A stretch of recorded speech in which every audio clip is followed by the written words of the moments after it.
On tonight's episode of the Twisted 10, you'll hear myself, I'm the Warden, talk about everything that makes me, well, who I am. Come listen to my Twisted 10. Welcome to the Grey Rooms. And this is the Twisted 10.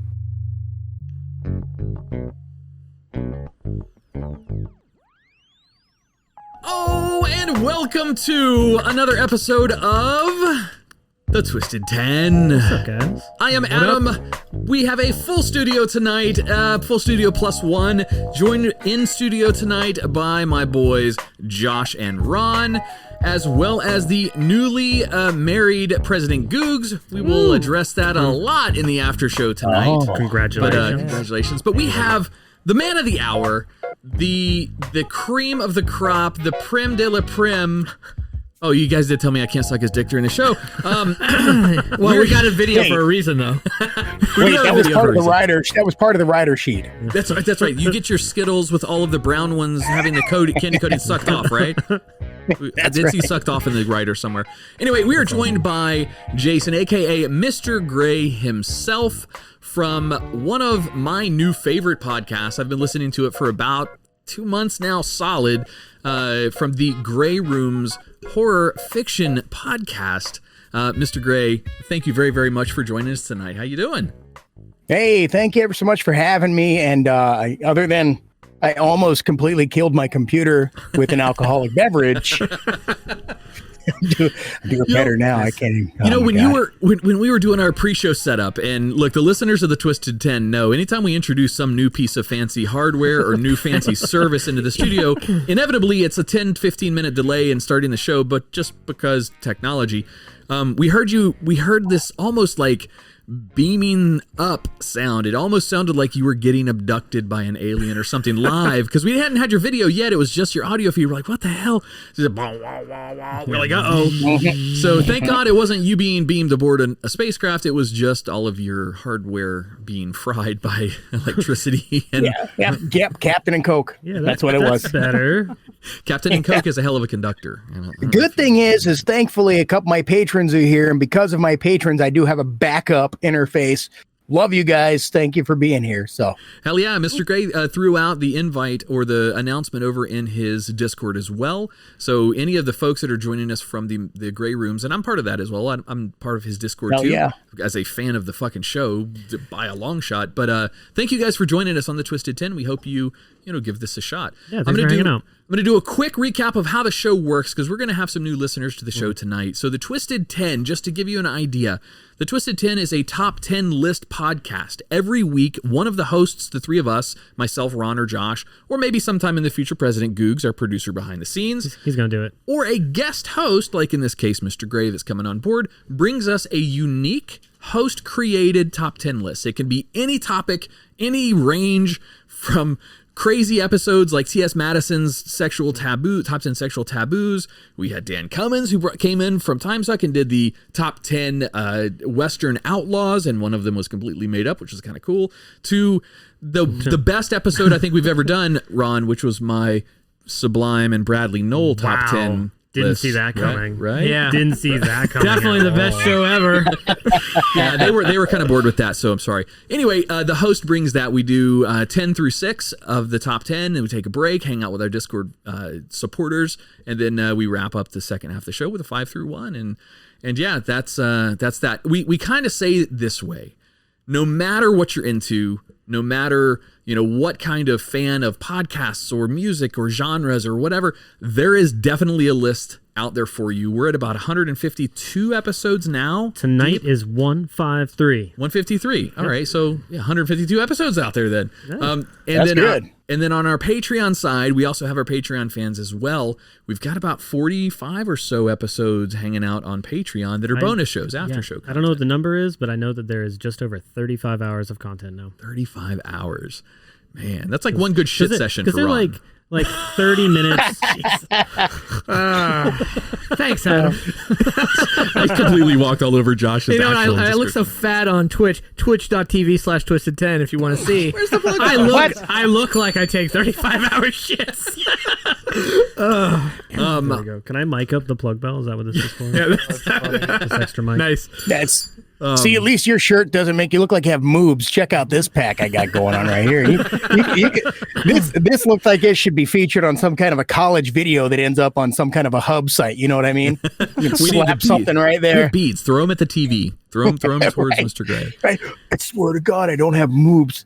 We want to cover, so we want to get into covering the details of. We've got a few things we have to plug for the show, but before we start that, we're going to do a little different format than we normally do. Mr. Gray, if you don't mind, we're going to start the show off by asking you to give us what your top 10 list theme is going to be, and then we'll do a little bit of conversation on the show beforehand, and then we can start into your list. So, what are you bringing us tonight? Well, not to sound like a narcissist, but I'm bringing you something that is that kind of directly influenced me as far as horror. I don't necessarily know how to do a top 10 kind of a thing. So the only thing I could think of was, what really influenced me to become a horror guy, and why did I decide to get into horror? What made me like horror? And so, yeah, and honestly, it's not even a top 10. This is in no specific order. It's just 10 things that I can think of right off the top of my head that are why I am a podcaster. I have, I guess, emotional issues. I guess I probably need some therapy. So 10 through 6 is just emotional drama. We got it. We understand. We can relate. And that's perfect too. I mean, we call it our top 10, but it's like, I did like top 10 super expensive houses in the world. It's not, I mean, they were like the 10 most expensive. They were just don't denigrate yours. That was a great that show. I liked. Yeah, that was a great show. It was a good show. I'm saying. What it did we wasn't learn? like- There was something we learned from that episode is that if you have an expensive home, you always have to have something in it. What was it? It was Some kind of secret room or some secrets- shit. No, we also did secret rooms. That was. Oh yeah, that's right. I kept those two shows like combined in my head. That's fine. I don't. Staff maybe was it? They all had employees. That was a common theme. Butlers. Anyways, whatever. That was I'm something. saying it's awesome. I'm super. Y'all are stoked. making me think of Panic Room. Oh, That movie. I mean, panic rooms are good when you're that wealthy. Gotta You need a have panic room. All right, so let's get our show business out of the way. Let's give some plugs to Mr. Gray and the Gray Rooms podcast and throw my love out there. I'm going to do my very best to hide my erection for you being on the show tonight, Mr. Gray, because I do love your show. You have no trouble hiding your erection. It's kind of small. Got him for the listeners of the Gray Room too. We are an explicit podcast, so we do go out explicit when this is aired. So you will hear some dick and fart jokes on this show. That's just kind of what we do. Yeah, the people joining us from the Gray Rooms, I listened to an episode. That shit is terrifying. They're okay with some bad words. Oh yeah, that's true. Oh yeah. I still have nightmares from one, and I'll cover that in a minute. Yeah, no, I was telling Ron in the car, like just the intro puts me in spooky mode. Oh, yeah. Just like, Oh, that's JM. Oh my God, JM puts me in spooky mode. I tell you. man. All right. So just to get our plugs out of the way, thank you to the Twisted Council. Thank you for supporting the show, our council members and our council elders. Elders, I am gonna call. Yeah, thank you, Mr. Gray. Hey man, you got to love your supporters, man. Your what I'm saying. patrons are where it's That's at, what I'm saying. man. You gotta, The mics, the cameras, the Oh, yeah. TV, all. I mean, it's them. Oh, It's I all thought he was them. going to say action. Mics, camera, action, slate. So thank you to the council. You Stunt guys cock. rock. And then to those hanging out on our different live streams, on our Discord live stream and our Twitch live stream, twitch.tv/twisted10. We go up every Tuesday, 8:30 p.m. Eastern Usually. ish. So My we're- bad. No, That's our fault. fine. We were fucking with the audio. You on know this what? side. Actually, we can blame Discord for this one. They dropped a feature that we were dependent on. That's true. So it's still our fault because we didn't read the patch notes. But, whatever. And of course, to our show's national sponsor, Manscaped. I have the bell. It's my job tonight. Ron lost that I ability. suck at it. So for 20% off free worldwide shipping, use code Twisted10 at checkout at manscaped.com. I did all my things. I want to hear all about the Gray Rooms. I want to hear where it came from. I want to send our listeners to you. Data dump us on your show, man. Oh, okay. That's easy. The Gray Rooms. Okay, well, it's when I was in college for broadcast journalism, I was never a person to remember my dreams, you know, and a friend of mine told me, who was a psych person, coincidentally, they said, you know, write down what you remember. And so I bought a composition book. I set it next to my bed in college. I was in the dorms, and I kept waking up with this reoccurring dream, and I just wrote it down. And basically what it was is that this guy woke up in a room with a door, a chair, a table, and a light bulb. He had no idea how he got there, where he was, who he was even. And he went through the door to get out, and he ended up going into the exact same room with 2 doors. And this disembodied voice came down and told him to choose a door. One was his torment, one was his salvation. And he's forced to go through a door and live a nightmare and die and wake up in a room to choose a door again. And that all came from a nightmare I had in college. And my wife said, she found it when we first started dating. And years later, I'm a mailman by trade. That's what I do during the day. For now. Come on, patrons. Let's go. I'm done. Done with this shit. I hate it. You know, Christmas comes around. I'm like, I'm ready to just be a full-time podcaster. Come on. But anyways, so I told her, I said, you know, I've been listening to these podcasts like the No Sleep podcast and Lore and stuff. And I said, I can do this. I have a degree in audio engineering, so I can do this. And she said, well, either you do a podcast off your idea, or I'm going to write a book on it. So, and I'm not letting her steal my fucking idea. And take our jobs. No, that's and then actually real quick on this one, this is the funny thing. She always gives me shit on this because I literally came up with the idea and then I made a trailer and I put it out. And she said, did you just put a fucking date on when you're going to release your podcast? I said, yeah, in November. And she said, you don't have anything at all. You have no story. You have no idea what you're going to do with it. And then, you know what? The sky opened up and brought me Graham Rowett, and then everything else fucking fell into place. Yeah, I was trying to tell these guys a little bit. I know you and I have talked. So the history where I met Mr. Gray wasn't through podcasting. We play video games together. So yeah, I met Mr. Gray. He was when I met him, he had done a little bit of this in-game, in this RP environment, this role-playing environment. He was a radio host inside this little game world, which was fucking phenomenal and cool. And I was a trader. So I was, you know, trading boxes of hats for fucking guns and shit in the game, and he was over there entertaining the listeners and entertaining the fans. But there's a few things that I do want to point out. So your degree in audio engineering is very, very paramount. You can hear it in your show's capabilities because the amount of special effects, the amount of voice effects, the post-production work on your show is tremendous. Our post-production work is copy, paste, move a little bit to get it right, and publish. Yours, I know you guys put in a ton, you and your whole team put in a ton of work to make it sound as good as you guys do, and it's very easily heard. So good job on that. Thank you. 2 things of congratulations. I assume it's okay to mention this, and if it's not, we can obviously edit that out. But you just got picked up by a pretty big carrier, so to speak, you know, the biggest podcast industry in the world. iHeart just picked up the Gray Room, so that's good. Congratulations on that, man. That's Thank awesome. you. Yeah, and you're a new daddy. Congrats. Sort of new. That's even bigger. You're old now. How old's your boy? My daughter. My son is 8. My daughter is 1. But yeah, no, you're right on it, Rand. Yeah, right on it. She's a nightmare. But yeah, she is. My son, man, I'll tell you what, he was cool. He was like a little dude. You could set him down, be like, you know what, I'm gonna go wash some dishes real quick. You gonna be okay? And you come back and hasn't moved. He's just like hanging out watching golf or Pengu or something. He loves golf, by the way. Weird. But and then my daughter, you put her in a room, half of that room's in her fucking mouth. It's like, yeah. And then the iHeart thing, yeah, no, you can talk about that. That's we're really proud of that. That came out of nowhere, dude. That's a really crazy story. That's nuts. It's super cool. You guys, you're achieving some of the stuff, and for our listeners, for the Twisted 10 listeners, we've kind of teased this to our folks in the past that we have, you know, somebody that's really, really cool and growing mega fast and has just this amazing listener base, and that's Mr. Gray. The show, you know, we don't disclose numbers to listeners typically. Just it's not appropriate, I don't think. But Mr. Gray is, you know, he's that upper echelon of podcasters. He's doing some amazing things and getting some really good recognition by the community.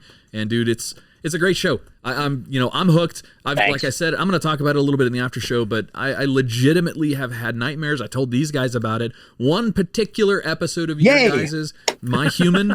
Your listeners will know which one. I loved My Human. That one got me in trouble. So I've got 2 little girls too, and that one, that freaked me the fuck out. It gave me nightmares for a couple of nights. I was just listening to the miniseries Descent into Hell, and what I liked the most about it was like. You're like, fuck all the bullshit pre-story. This man was this. He's sitting on. No. This dude is in the middle of hell the moment the show starts. Just like this guy is going through some fucked up shit. Yep. The second it starts, I'm like that. He just gets right to it. Man. Yeah, that's actually, we just started that. That's a new addition, like our mini series. We have a 3, a 5, and a 6-part mini series that we're starting to throw out to just increase the stuff that we put out there. Because, again, thanks for the flowers. Greatly appreciate it. But boy, oh boy, the more we can put out, the more we can expose people to the gray rooms, the more we have fun with it. Because that's absolutely what it is. It's about having a great time, just like you guys do. And then doing the best we can to take care of our communities. Like you said, a great community. I have to sit here and thank my community, my patrons and my podcast listeners and everything. I'm going to tell you, they're the greatest human beings on the face of the earth. I always tell people in the close, you're missing out on the best Discord you'll ever be in. And I'm telling you, I mean that. They're the greatest people you will ever meet. He does. Besides the new company now. I love you guys. Mr. Gray gives the best accolades and thank yous to his podcast Patreon supporters. We thank our Patreon supporters, and we'll thank them at the end of the show as well. However, Mr. Gray takes it up a notch. He just the feeling. I want to emulate that. You need to do better, Adam. Right? I do. Like I heard Mr. Gray doing his, and I'm like, man, I really feel the emotions. Ours are like, fuck. Where's our list? We lost it again. Who are they? Who are they? I'm so bad about that. But no. That's really, really cool. All right, I think we got our show business knocked out. Josh just lost the list again. I was watching you, bro. He's looking through. It's over there. It's like Adam has it. Oh, I do have it. Yeah. You need to get yourself. You need to get yourself a static print off too. Yeah. Always have one of those. Kill a couple trees. I didn't say that. That's all right. We have. So let's see. We got our show business out of the way. Yeah.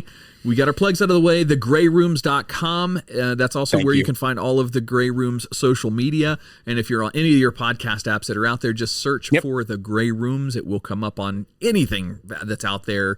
Obviously iHeart, but also on any of the podcatchers that are out there on Google Play, iTunes, or whatever the hell Apple's new name of their podcast app is now. But it's out there everywhere, so go take a look at it.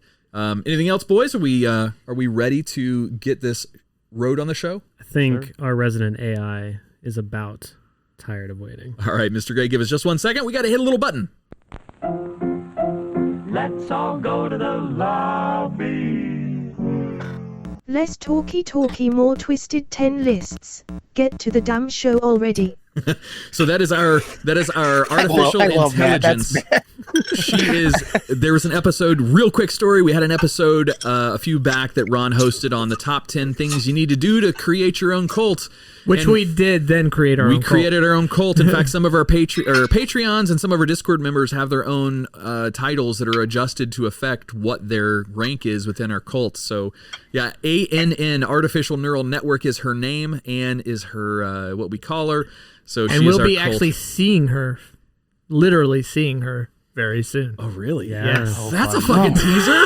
Man. Yes. It's going to be epic. Adam doesn't even know. That's right. Nice. I like it. It's going to be cool. All right, Mr. Gray, this is the point of the show where we turn the keys over to you and start at 10, take us down to number 6, and then we'll take a break. So the show is yours, buddy. Just filling it up with some RC. Who's seen RC, huh? Absolutely. Grew up on the RC. Man, where did you find it? I specifically seek that shit out. By the way. Real cheap cola, RC. That's almost as rare as like cherry wine.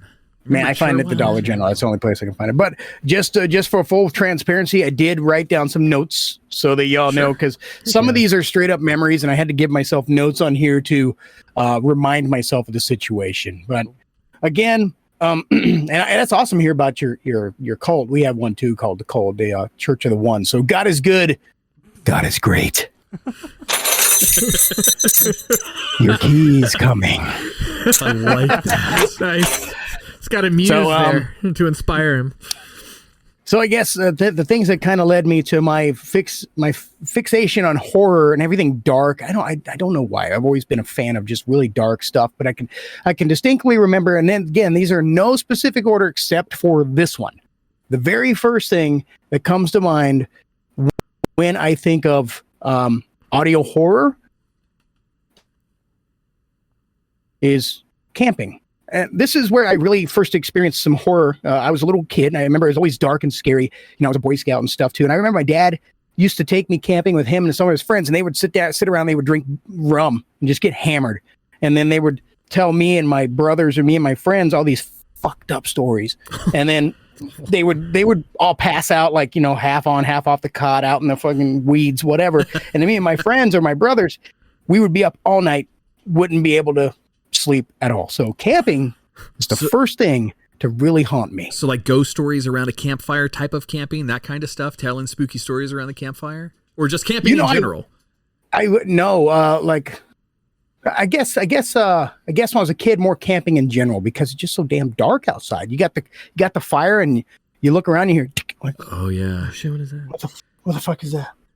Yep. So number 10 is camping. That's pretty light. It's a good start, right? That is good. Well, so I mean, I am the type of trauma guy at camping, I guess. Number 10 is trauma at camping. Josh, one of our hosts, and our producer, President Googs, are part of a group that goes camping here in Central Florida. They're part of their own cult. They are part of their own cult called Team Teamwork. Yeah. But they go camping all the time here in Central Florida. My type of camping is, I guess they call it glamping. I would need air conditioning. I would need a trailer that I'm pulling out there. I don't do the woods. You camp in a hotel.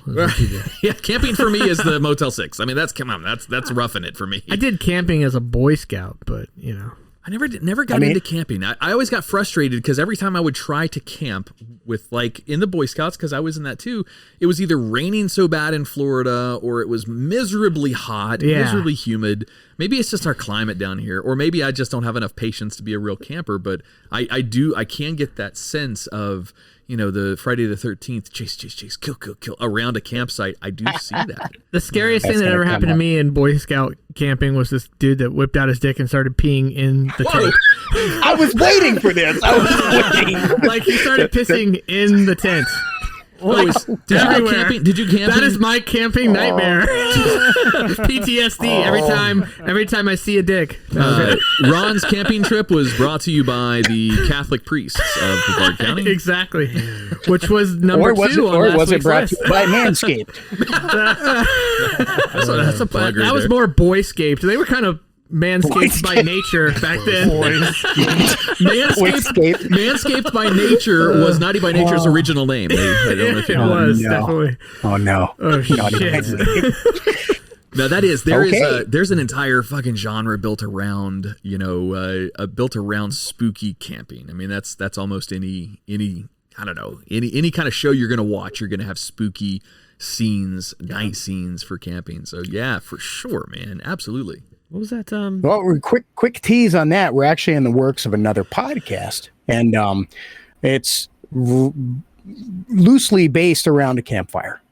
It involves cryptids, urban legends, campfire story stuff, but it's the Grey Rooms production. It's the Grey Rooms team that's doing it, so it's going to be that level of fucked up. That's exciting. So, it's gonna be like, Are You Afraid of the Dark? Grown Up Edition. Yeah, for sure. Just like knife hanging out of the neck kind of thing, So, cool. But I cannot wait. Let us know what we can do to help promote it. Not that our show is good, but we'll do everything we can to support you. Let's put it that way. We'll get you 2 extra listeners, buddy. For sure. Oh man, hey, I appreciate it. 2 is better than 0, so I'm all down with it. And so I guess the second one, right? I jump on to the next line here. Yes, sir. Number 9. Number 9. Number 9. Okay, so I guess when we lived in England when I was a young kid, my dad was in the U.S. military. So, which funny story actually to kind of the sidestep on that one real quick. My dad is actually from Tampa, and cool. Well, he's from England, was adopted, brought over here, and raised in Tampa. And we were living in Clearwater, and he was working at the Tampa International Airport, and he got laid off, and he was working at I think the place was called Raccoons, or there's a friggin' restaurant that had like a raccoon as their mascot, and he was really? working out of it. And this was like in the friggin' 80s, man. And but he was like working all these crap jobs to try to, make ends meet. And he was like, man, well, I got to go back. So the day he lifted his hand and re-enlisted into the Air Force, he got a call from Tampa Bay International Airport saying, you got your job back. And he's like, well, can't now. I'm out of here. Bye. And so we, bounced around. But anyways, when we lived in England, which is one of the places that I remember the most from my childhood, because I was at that age, I was about 9 to 11. And so I remember all that kind of stuff. Actually, it was 8 to 11. But we used to travel and check out the castles in the countryside a lot. And matter of fact, we went and checked out where they filmed Return of the Jedi, which was pretty cool. Nice. Where they do the whole speeder scenes. I was up in Scotland, and it's really neat. But if you haven't been to England, though, you may not know just how small and curvy their roads are over there. And my parents had this big Jaguar and like hung out into the other lane. I always thought for sure we were going to be getting in a head-on collision anyways. But one thing I remember was the London Dungeon, which was opened in 1974, I believe. And it's a tourist attraction. And it was based loosely off of the real London Dungeon from the 1600s. And you would go in there and they would tell you all these stories and like a wax museum kind of walkthrough of rats and torture and just like suffering. And I remember being a little kid and going through that. And I remember walking out of there thinking, wow, the medieval times suck dick. And as an adult, I'm like, why did my parents take my little ass to the London Dungeon? But yeah. So that's that one. The London Dungeon is number 9. Yeah, that's medieval times did suck. You're 100% right about that. That's a part of humanity that kind of everything stopped. There was no progression of technology. In fact, the Catholic Church pretty much subverted any kind of progression of technology or sciences or math or medicine or anything. They subverted everything, trying to make it everything just religion focused. And that sent the world into like the biggest depression ever, which is also known as the Dark Ages. I was just at the Medieval Times, had a great lunch, saw a good show. I don't know what you guys are talking about. Medieval Times, Mr. Gray, is a I don't know if it's a chain or not, but they're it is a chain. Is it? Oh, okay. Have you ever seen Cable Guy? Remember? Right. Yeah. I didn't know that was Medieval the Times. wife is big into like Skyrim and stuff. So we're going to be heading we're going to Texas in 2024 to go watch the eclipse. Because it's going to pass through there so you can watch the total eclipse. And while we're down there, we're going to go to medieval times. So. Nice. Yeah. So wait a minute. Your wife is she's a video gamer?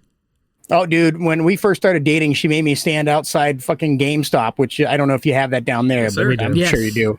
But I mean, I'm in Nebraska. I'm sure in Florida you don't have what we have up here in the corn state.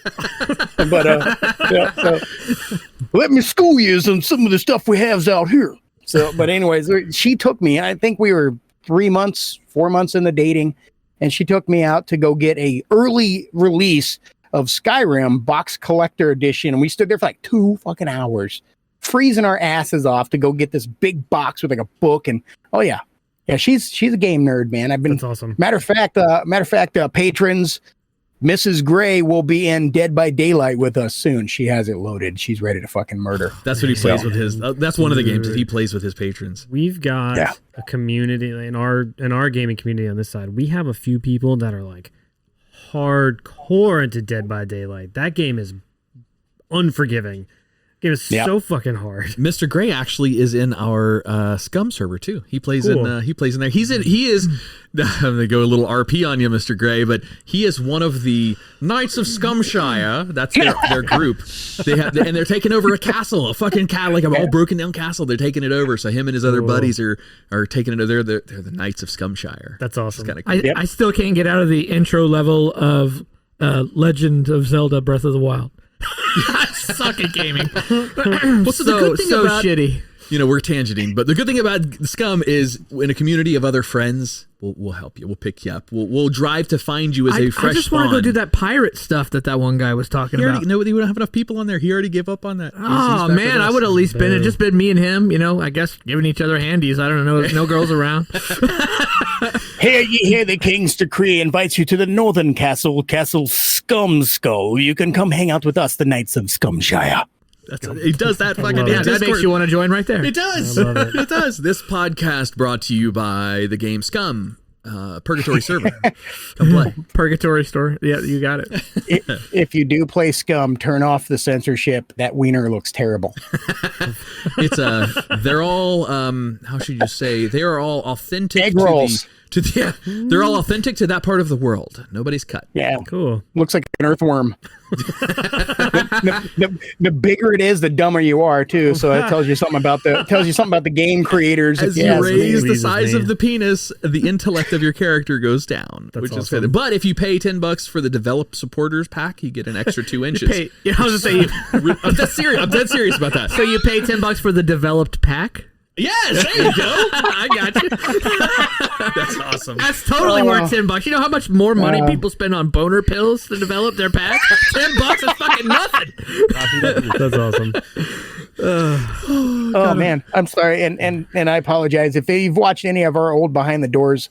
I can really go on a fucking tear. So just whip me into shape, keep me on point. I promise. By the way, and this is tangenting towards the Grey Rooms. So I'm listening to the Grey Rooms from start to finish, from in order. Is that how you recommend listening? Yes. Because there's sub-stories like plots and things that are building on each other in there. Okay. Yes. Yeah. It's a anthology with a narrative. Cool. Wrapped around it. So, and if you come in halfway, you're going to be like, "Oh, what the fuck just happened?" And also, here's a little kicker: there's more in our Patreon because they get extra episodes that opens up even more of the podcast. So, and they get another podcast too. So they get a podcast on top of a podcast. So, man, beautiful. It's a sales pitch and a half right there. Such a great tie-in. That is a great way to build your Patreon community. That's awesome. Bonus So story arcs. So he doesn't just turn on the mic and say stupid shit drunk ass off our ass like we do on our after show. Look, we built a little story arc. We've got Anne now, so I mean, there's a little one there. Yeah. Little tiny one.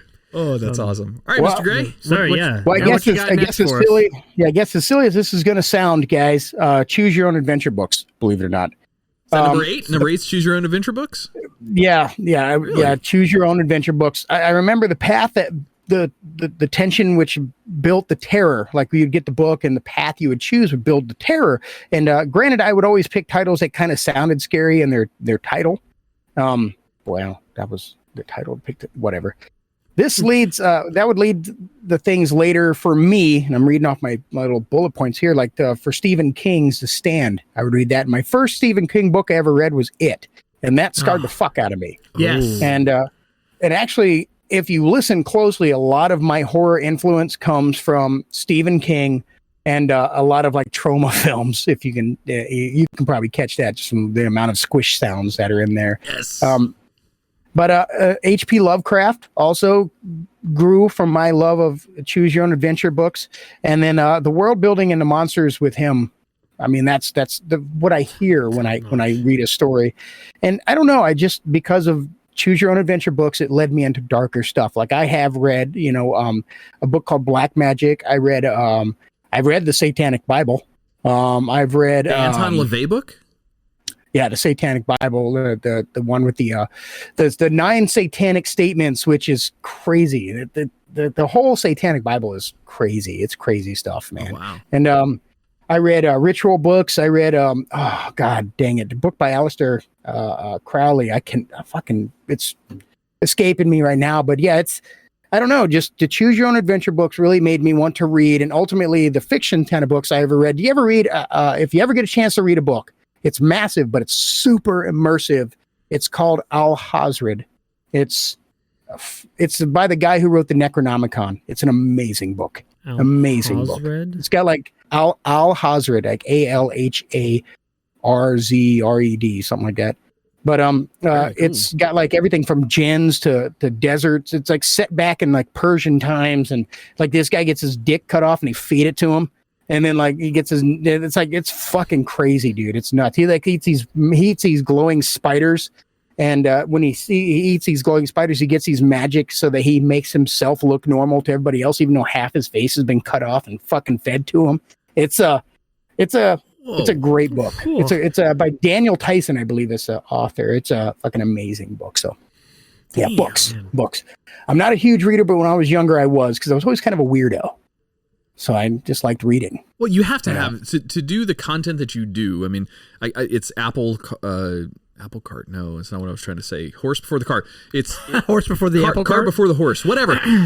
Your inspiration led to your creativity, or your creativity led your mind to crave that kind of book. That one's a kind of a, that's kind of a toss up. You just I think that certain people have, the aficionado to work in the realm of imagination like you can. Like my stepdaughter has an imagination that is unbelievably vivid, and she illustrates. So her imagination comes out through her artwork, and she's never had a day of training in her life. So I think you're kind of the same way, where you always had a fucked up mind, Mr. Gray, and that's coming through in your desires on what you read and what you consume, but also in the production of work that you put out. I think that's very, very similar. That's a difficult one to pin down, but that's really cool. Al-Hazred or whatever. I'm going to have to go look that one up. Grab her hand and carry her along, because if she's anything like me, like when I read a story for the Gray Rooms and I begin to edit it, the second I hear the voice actor, the main narration, the second I hear it, the TV in my head turns on. And it's not, and I mean that. I physically see what it's supposed to look like, and I hear what it's supposed to sound like. So I just try to translate that into audio. It's a television show in my head. So grab her hand and carry her along, because I'll tell you something right now. If you just give her a path and you say, go, the shit she's going to create is going to be amazing. It's going to blow you away. That's awesome. It's great. It's great life advice right there in general. Theater of the mind. I love that. I can't get her to do the dishes, but I'll take your advice and I'll try to encourage her. But that's because she's a teenager. Oh yeah, that's a good point. That's no teenager wants to do dishes. Yeah, my parents couldn't get me to shower when I was a teenager. So, yeah. No 42-year-old guy that's married wants to do dishes either, Josh. That's just how life works, I think. Oh, well, we'll see. I guess I got a few years until that drops off, I suppose. Yeah. So, Mr. Gray, you're approximately, we'll disclose your age, but I think you're 44. I don't care. Well, 44. I'm not upset. I'm not upset by it. You're between Ron and myself, and Josh and President Googs, our producer, by the way, who's really fucking working the computer tonight. So, President Googs, thank you for pulling up all the links and stuff as Mr. Gray's talking about him. That's really cool. But they're both younger. They're both about 10 years old. He just got a Dito video. You broke him. You did. I saw like a girl on her screen over here. That's all you gotta do. Just show a chick, and Adam's like, hey, what? Squirrel? Oh, we're recording a show right now? These guys are about 10 years our junior. So some of the generational things they don't get. Especially, I love it when Ron brings us a competition list that has to do with pop culture from the 80s, because I'm going to destroy Josh in the competition list. My problem is I'm really a 75-year-old trapped in a 45-year-old body. So my lists really are just like, they're horrible. It's trivia that Fred Astaire would probably get more than anyone. Fred Astaire, good stuff. Good reference, Frankie Blue Eyes. Which, by the way, though, important. Do I ding? You can know that they're in the age range where they'll still know what this is. Nice. Yeah, hold on. That's a fucking Gray Room right there. I'm having a nightmare. I'm trying to load up. I'm trying to load a picture. Trapped in dial-up. The Gray Room. Look, everybody looks at porn. I remember waiting pixel line by pixel line to load the boobs. I do. What? I do. I used to watch the scrambled porn on HBO at midnight, but when I didn't have HBO. Oh, man. I think I saw a boob. I saw a boob. Yeah, I did that. I did that too. Yeah. Okay.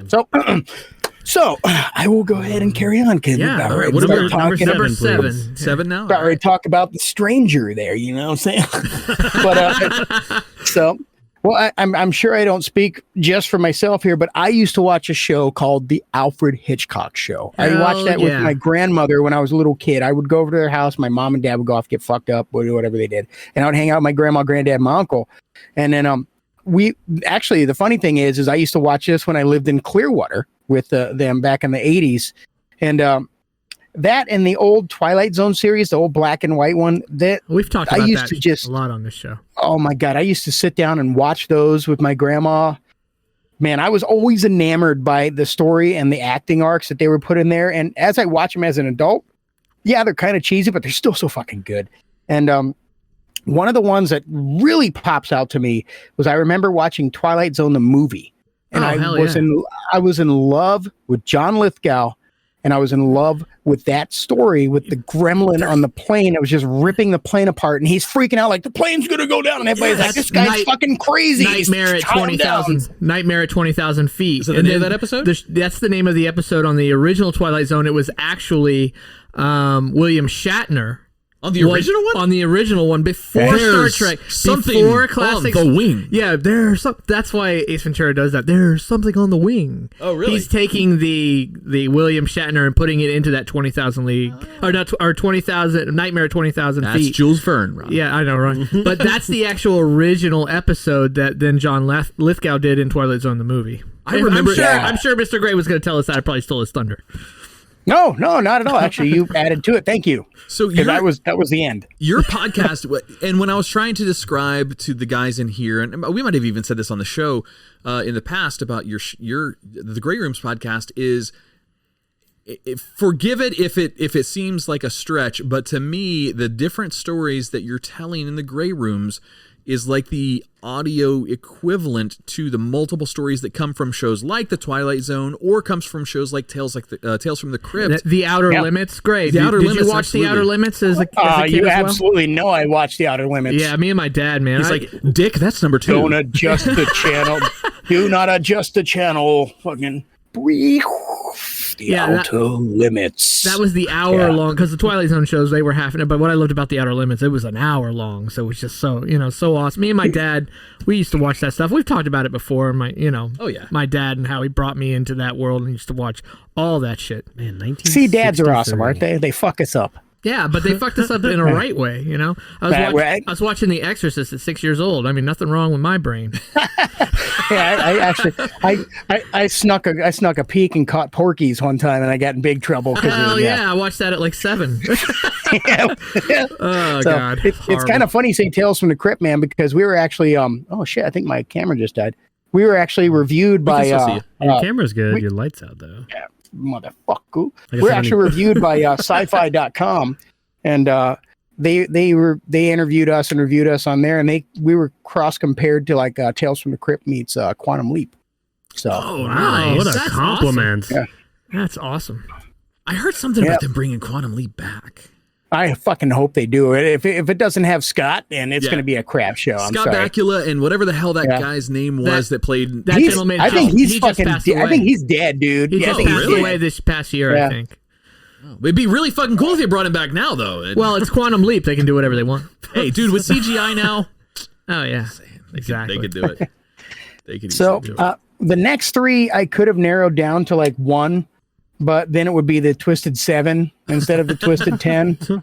So I figured I'd just break them up. But this one right here, I actually had to write this down because there was a lot to it. But it says the single most memorable moment I have from my youth, I think that really sent me over the edge with horror, was when I snuck into the rec room in our house late at night in the middle of summer.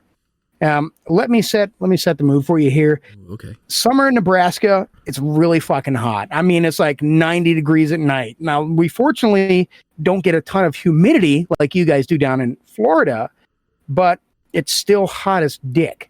However, when you open a window, it's always, because it's the plains, there's a lot of wind, it's breezy, and the breeze usually makes it bearable. And my dad was a cheap ass, and he didn't want to run the air conditioner for some fucking reason. So we had 90-degree night, and he'd open up the windows and the sliding doors, and we'd all go to bed with everything open in the house. That's not scary, right?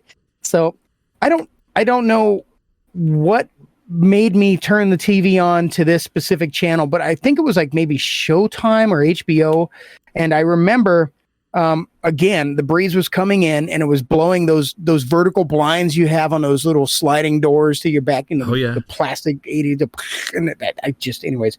And I sat down in a beanbag chair, and I turned on the TV, and I watched the opening scene and then the entire movie of Evil Dead 2. I had a little fucking crocheted blanket, and I would pull it up over my head, but I could still see through it because it's basically like a fucking, like a fish net. You're like, oh, okay, this is pointless, but cargo net, I mean. So I remember watching that movie and just being mesmerized by the monster and just being trapped in that small cabin and the witch demon in the cellar popping it up and there's all the blood spraying everywhere.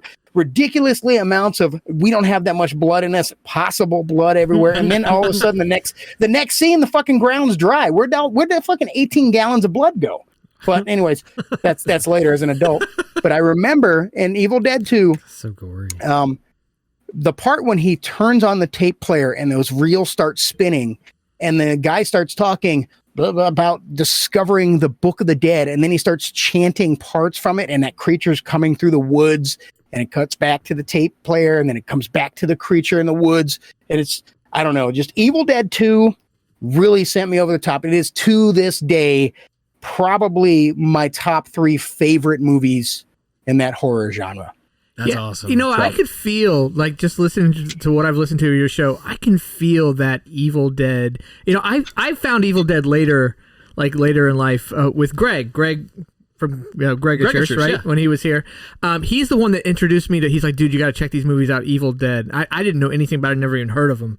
So we sit down, we get some drinks, and we sat there and watched like all 3, and I was like, holy shit, these movies are so freaking awesome. I started on number 3. I started watching Evil Dead on Evil Dead number 3, and then I'm like, God, I love this so much. I went back and watched the first 2. And Greg's like a huge Bruce Campbell. Bruce Campbell. Yeah, he's like a huge Bruce Campbell fan, like big time. I want to give props in that, because that movie was quintessential for a couple of things. One, obviously the story was really cool, but also in particular the cinematography in Evil Dead was so unique to horror at the time. Nobody else did cinematography with the wide shot, zoomed in, focused on something really close and then coming back. They did that a lot in the Evil Dead series, and it was amazing. And they've used that in other shows that have come out since then. I think The Window or something, a couple of other movies that are really popular. But that was super impressive because it was unique. It was something different. Like, how do you record video a new way? You just never knew where those movies were going to take you, and it sometimes would just take you to this, like Evil Dead 3. He's like back in the Roman Empire, and you didn't give a shit because it was just cool. You know, this is my boomstick. Yeah, first you want to kill me, now you want to kiss me. Blow. What do you close? Close the door? What are you, born in a barn? You probably were born in a barn, you fucking primate. So yeah, those are good movies, awesome. man. I could feel that inspiration in your show from the stuff you talk about, for sure. Yeah, massive. I mean, Evil Dead 2 is hands down my, like, I can watch that and never get tired of it. Here's the funny thing about that too. Go watch Evil Dead and then go watch Evil Dead 2. Same fucking movie. They just redid it. Yeah. All they did was take Evil Dead 1 and put better cameras, a little bit of a higher budget, and about 36,000 gallons more of red water. And there you go, Evil Dead 2. So, I mean, personally, I think that Evil Dead 1 was a little bit more raw, but I mean, Evil Dead 2. And to what you were saying, God, see, I'm going to call you Atreyu. Yeah, that's okay. That's my in-game name is Atreyu. Yeah. It's been for years. Yeah, so it's like like you were saying, like that camera, the cinematography, you know, like he would turn his head and the camera would zoom right into his face, like they'd be right on it. Yeah, every time he was getting dressed, like he was getting his gear on to go out and fight. Yep.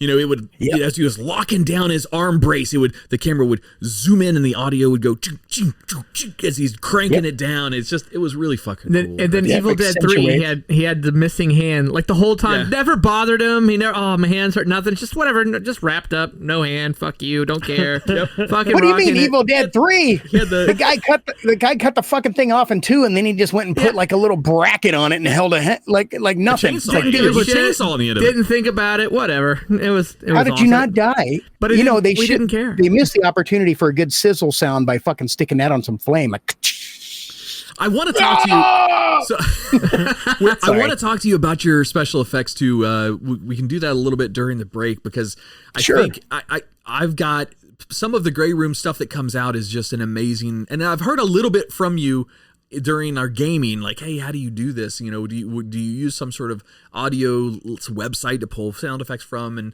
you know, you're like, I do some, but some of it's done by me too. I want to get some behind the scenes, nuggets of knowledge from you. Cool. I eat, sleep, jerk it, poop it, friggin' sound effects. So it's all.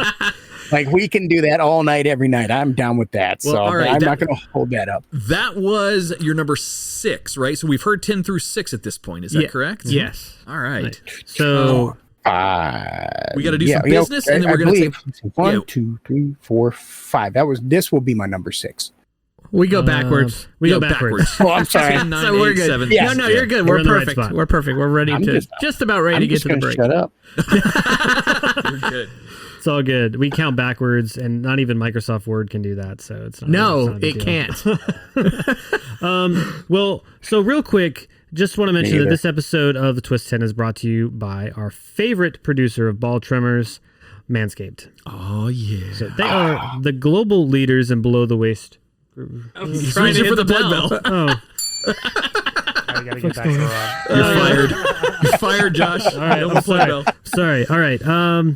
They are the global leaders in below the waist grooming, and they're leaving 2021 with new product. Clean yourself into the new year with their ultra premium body wash. Also, special offer alert. Use code TWISTED10 for 20% off and free shipping at manscaped.com. 4 million men already trust Manscaped. Time to join them. Manscaped body wash. Manscaped, it's actually, man. Wash the loose hair off. I use their hair in body wash. Like they have a shampoo and body wash, kind of an all-in-one, which is perfect for me. It's better quality, but reminds me as a kid I used to use Pert Plus for everything. That was everything. It was my hair and my body wash, even though it was only supposed to be shampoo. It's fucking Well, you soap. only had like 3 hairs down there at the time. That's so, a good point. Yeah, that's Didn't really need like an extra different shampoo for that. I can't wait to try that one. That's new. That's their new It's product, new. right? It's a new body wash. So you know what sucks? I wish you would known. I wish I would have known you would have done that because you would have been like, "Who is it brought by?" Just say it again, please. Seriously, just say it. Okay. This episode of the Twist 10 is brought to you by Go ahead. our Man, who is it brought to you by? Manscaped. Nice. That's the quickest You don't mess with the sound effects guy, okay? You don't I do love that. it. Live in-show sound effects. All right, so for the listeners, we normally, at this stage in the show, we normally take us to break with a little bit of Truphonic. That's our in-house, I say our in-house band. Listen to me. That they are not our band. They're just a band that we're friends with that give us free royalties to their music to play to our listeners. But tonight, because of our special guest, we're actually going to play you something. I was going to try to get a 30-second clip. Then I'm like, fuck it. It's all just fucking good. So we're just going to play the whole thing for the break music tonight. Tonight is a new listener's guide to the Grey Rooms. So this is like an intro and kind of a recap to what the Grey Rooms is all about. So listeners, hang out, listen to the intro to their show during the break.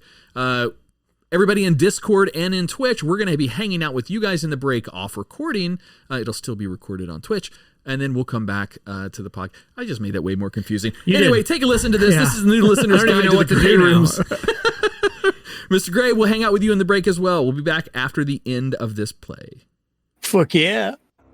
I hope you are enjoying yourself. The warden, when he puts his mind to it, can put on quite the show. On behalf of management, I've been asked to offer up my heartfelt appreciation for your interest in our little project. The Grey Rooms have been my focus for some time now, and I'm pleased to say our efforts are bearing fruit. Your consideration is most welcome. Here on your device, you will find records of the project's more captivating moments. Most files come in 2 parts, a portion of the subject's time before they choose a door, and their experience within the rooms themselves. Some files also contain some interesting project ephemera. They're marked as such on your device. These are stray tales that may never have been, or could yet be. Odd incidents which fall outside the bounds of normal project record-keeping. There are also regular check-ins with a cast of room-dwellers called Writers, a murderous and ill-tempered group, but they wield a great deal of power here on the project. As to the standard files, with your permission, I'd like to highlight a few of our more notable endeavors. We just recently began a new phase of the project with a new guest, a man named Beckett. He, like you, are new to the rooms. Following his journey might be the perfect place to begin your time here. I was not like other men. I would not give in to fear. The door opened. And then, just like any other man, I was afraid.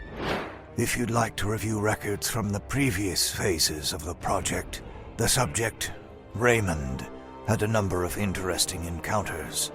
S1E6, for example.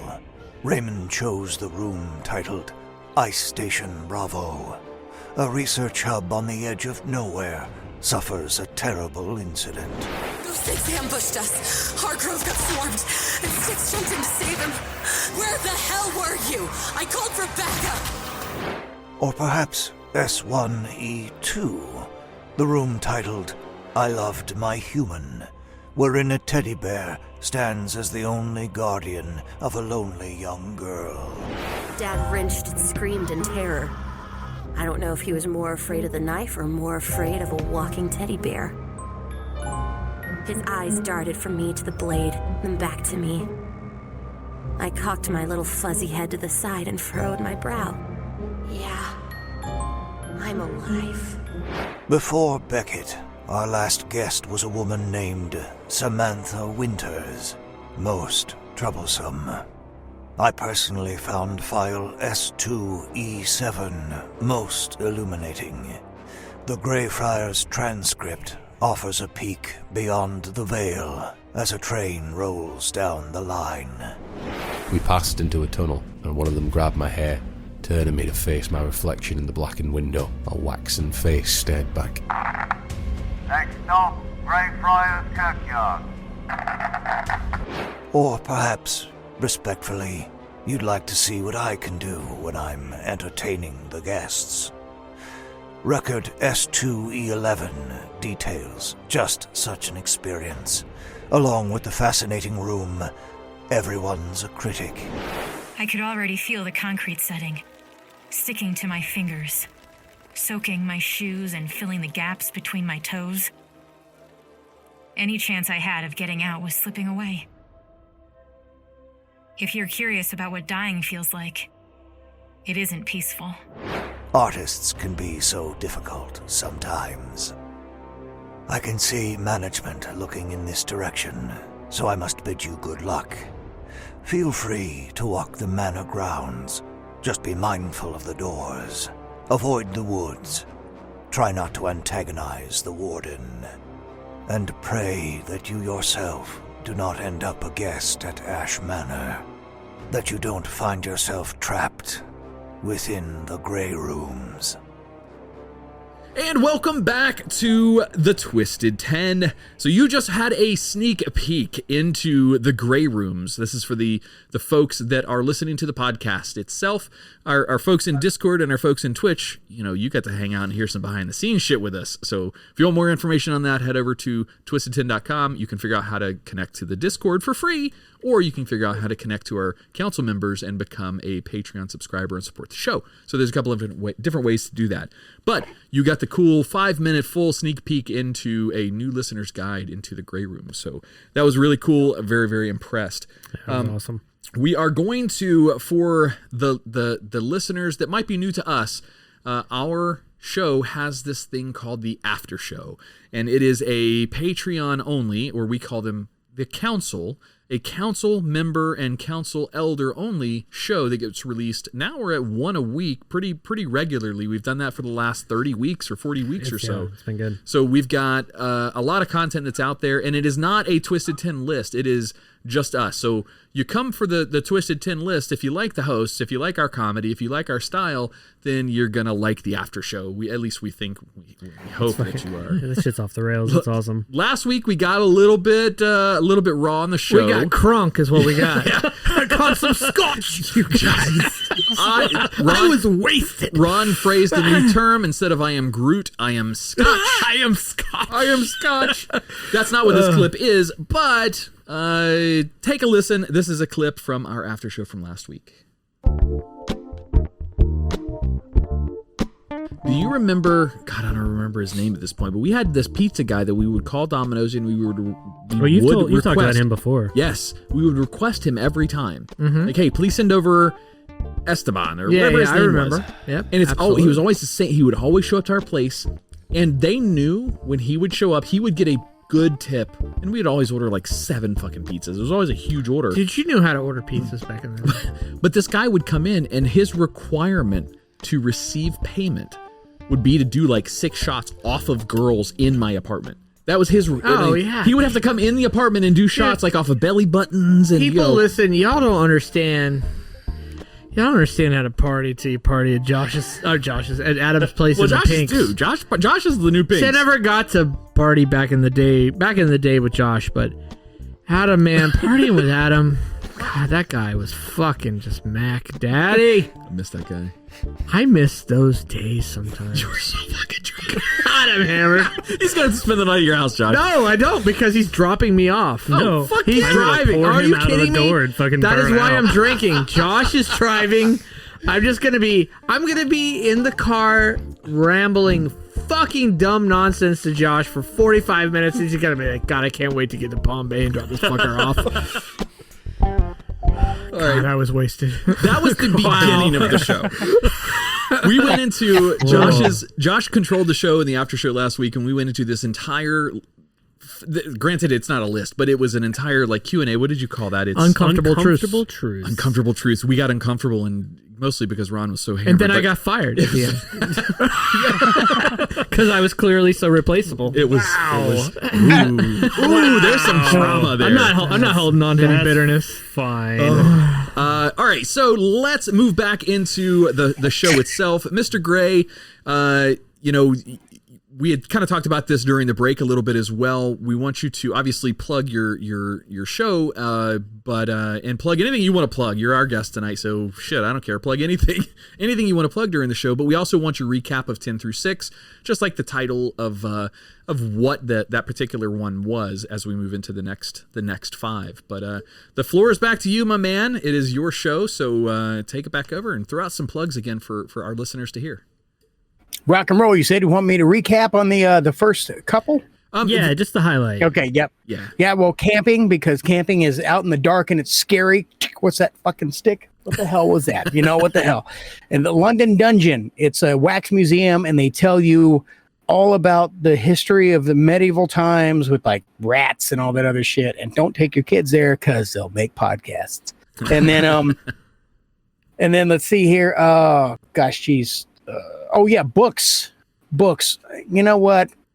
You can't really talk too much crap on books, because books, if you don't read, you're missing out. You really need to read, because it's a great thing to just like let your mind it's an adventure. Just shut the world out. Turn your damn cell phone off. Grab a book. Turn some pages.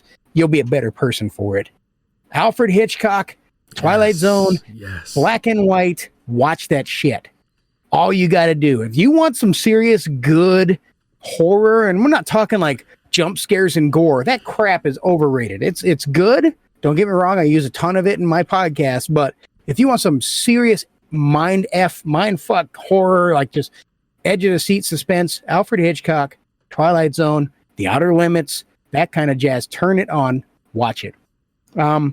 Also, I made, like I said, I put this big damn thing. Evil Dead 2. Yes. Watch it. Oh, the Evil Dead series. Evil Dead 2, and then Army of Darkness. You got to watch them.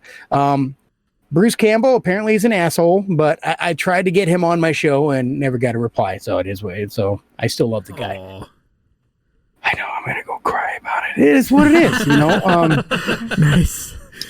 I don't think I really jumped on this one, but I can do this one real quick. because it's easy. My name is Jason.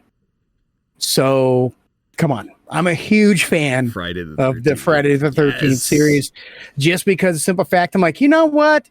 And maybe this is bad, but I think he's a good dude. I think Jason. I mean, you know what? Fuck those people. They let him drown, and they deserve what they get. So you know what? Jason's in the right. He's the hero there. They're the assholes. Oh, I see what you're doing. You're flipping the script like they did with the Karate Kid. Made Daniel LaRusso the villain. I see what you're doing. And by the way, Cobra Kai is such a good show. Guy. Oh, it is such a great. Such a good show. It's such a good show, man. I love it. It reminds me of myself.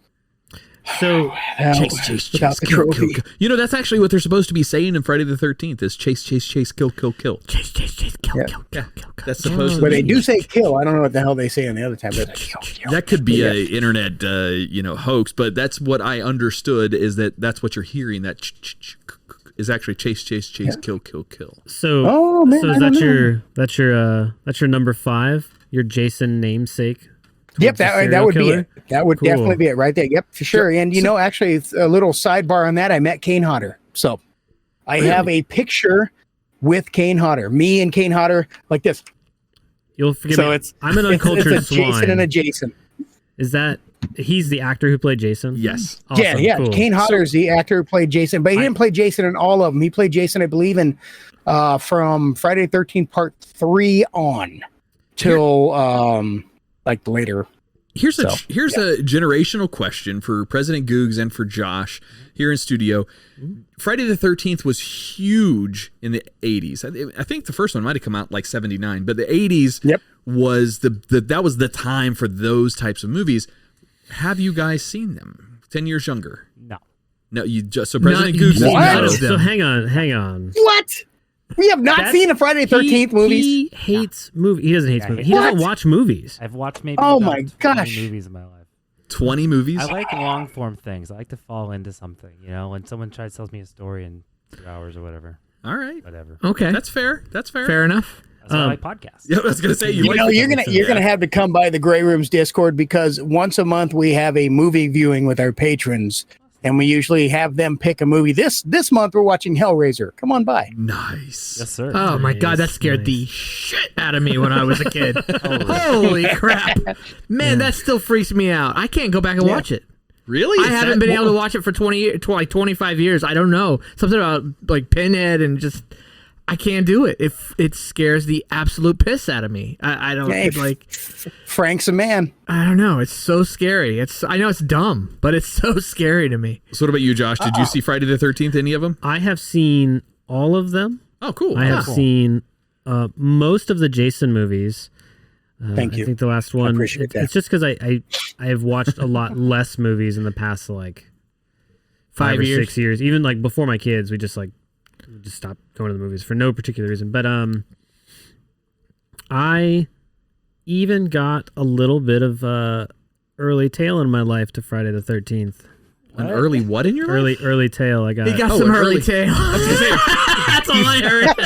That's how that ends up poorly for everybody. Just so you know, that's not how you do it. Josh was kiss, finger. There was a movie. Some people died. Anyways, it was really good. I enjoyed that one in particular. That's cool. All right. Well, at least you've seen them. I was more into Nightmare on Elm Street than I was Jason. I watched all the Jason movies, but Nightmare on Elm Street, for some reason, that story got me a bit more than Jason did. Freddy Krueger. I talked about this. It might have been an after show. I forget, but I talked about how the scariest movies to me are. I think this was an after show, but are ones that take things that are like real and makes them scary. It's like I think it was intellectual fears. Grudge, like the dark in the corner that like spreads out. Oh, the Ring. That one freaked me out the first time. That was scary. Yeah, that was scary. Paranormal Activity is one of the scariest things I've ever seen. That's pretty good. Because it feels real. It feels like holy shit, even though that can't happen. That goes back to we're tangenting hardcore. That shit could happen. That goes back to like the Blair Witch Project, which has the cinematography changes, which adds that level of anxiety into the film that you're watching. It's got some jump scares, original. But so original. Blair Witch. So original. Wasn't that recorded by some UCF students in Orlando? I don't know where they came from, but that shit had me fooled. That shit had the world fooled. They like, I remember they had like whole talk shows on that. They were like, these fucking kids, they were dead. They're fucking, you should see this footage. Holy shit. And then it came out and then they interviewed them on like Maury or something. Everybody's like, wait a minute. They got me. These fuckers. They got me. That's how it came out. Is they got interviewed after the movie came out, and people were like, "Whoa, wait, that wasn't real." Because I remember when that came out, everybody was shitting. Like all of us, we were like, thought it was real. Dude. And it kind of pioneered the found footage genre too. Yeah, 100%. It absolutely did. I can't think of an earlier example. It works. It gets me. The found footage genre. The camera just set up in a house, and we're gonna film a movie. That's why Paranormal Activity just fuck. I remember one time I watched it really late. It was with Greg. Every scary movie I ever see is with Greg, right? I watched Do you it really. have a wife? Yeah. Well, we don't watch scary movies together though. And then we were so freaked out. We were like, we need to watch something to like get our mind out. So we watched Year One with Jack Black. Oh no! Hey, it took me out of the Paranormal Activity mode. That's for sure. Yeah, I bet it did. Yeah. Oh. All right, Man, Mr. Gray. All right. No, that's awesome. I'm glad that went there because I'll tell you what, slasher films was a big thing for me, like Return of the Living Dead, and like for one, I was a big punk rock fan, so I love zombie movies. Like Night of the Living Dead is still one of my the black and white one too, not the remake. Oh yeah, like that's one of the first horror zombie movies I ever saw was Night of the Living Dead. Well, I mean George Romero, and then you got to think there's all kinds of social undertones in there too, because at the time it came out, like everything, it's just a great all around friggin'. I love it. I love the movie, but you brought this up. I don't remember who brought it up, but you brought this individual up because this is hands down my most favorite villain out there, Douglas Bradley, aka Pinhead. I brought it up. Yeah, because that movie freaks me out. That is. I mean, the Hellraiser series. Period. I remember watching Hellbound, which is Hellraiser 2, and then the Doctor, who just a twisted motherfucker, and then he got this big worm on the back of his head, and it carried him around like an elephant's trunk, and he's hanging off of it, and then the chains. Which, by the way, if you do listen to the Grey Rooms, there's a character that I play called the Warden, and he talks a lot like this, and everything he does involves chains and hooks and keys, heavily influenced by Clive Barker. Heavily influenced by Pinhead and Hellraiser. Awesome. I don't think I've heard on your show. I don't think I've made it to your character as the Warden yet. I don't think I've heard it on episode 5 or 6. And oh boy, wait, you're season 1, right? You're season 1, season right? 1, yeah. Yeah. Season 1, the Warden is a paywall character. Oh. So you'll hear him. You'll hear him in the finale. Spoiler alert! You'll hear him in the finale. God, dude, this is cool. Season 2, he's on. Yeah, the Warden's not a nice guy. Which you were going to get for free, Adam, but you committed to being a patron now. So screw you. I know, right? I have committed to it. Yes. I urge all of you to become patrons of not only Twisted 10, but the Grey Rooms for sure, because I'm done working at the post office. I need a couple of you here. So anyways, that was a big one too. Like, I don't know, just like with Pinhead, I know he walked in and his outfit, like that leather. I think that's actually, and God, that's crazy. I must be into BDSM, I guess, apparently. But it's like that look. I really got into that dark, almost like the leather is wet. Like he just kind of like just comes floating in. He walks in, but it looks like he almost floats in. And then the way he talks. Yeah. And it's, oh, fuck, man. It's like, oh, Douglas Bradley. And the best part is that they've replaced him recently with some other guys who really suck dick. But Douglas Bradley has said, hey, if Clive Barker, because he stepped away, Clive Barker's not the one doing the stories now, but if Clive Barker comes back and he starts doing Hellraiser remix or movies, then I will come back and do Pinhead. And the rumor is that they're going to do a remake of a Hellraiser movie in the modern format with Clive Barker, and then that's obviously going to bring Douglas Bradley back, and then Reagan and Mr. Gray is going to be there, and with nails in my head. Come on, this is the way the guy looked. He had fucking nails hanging out his head. Yeah. Come on, it's terrifying. And then just everything about it, and this got kind of cheesy. I don't know, anyways, but yeah, Pinhead was a big one. Yeah. I do dig that. The my inspiration for, because I've talked to you a little bit about a show that I'm trying to do on my, as a kind of a solo project that I'm launching. I'm writing. You mean something besides beating off? Sorry, I was way out of left field. That's hurtful, man.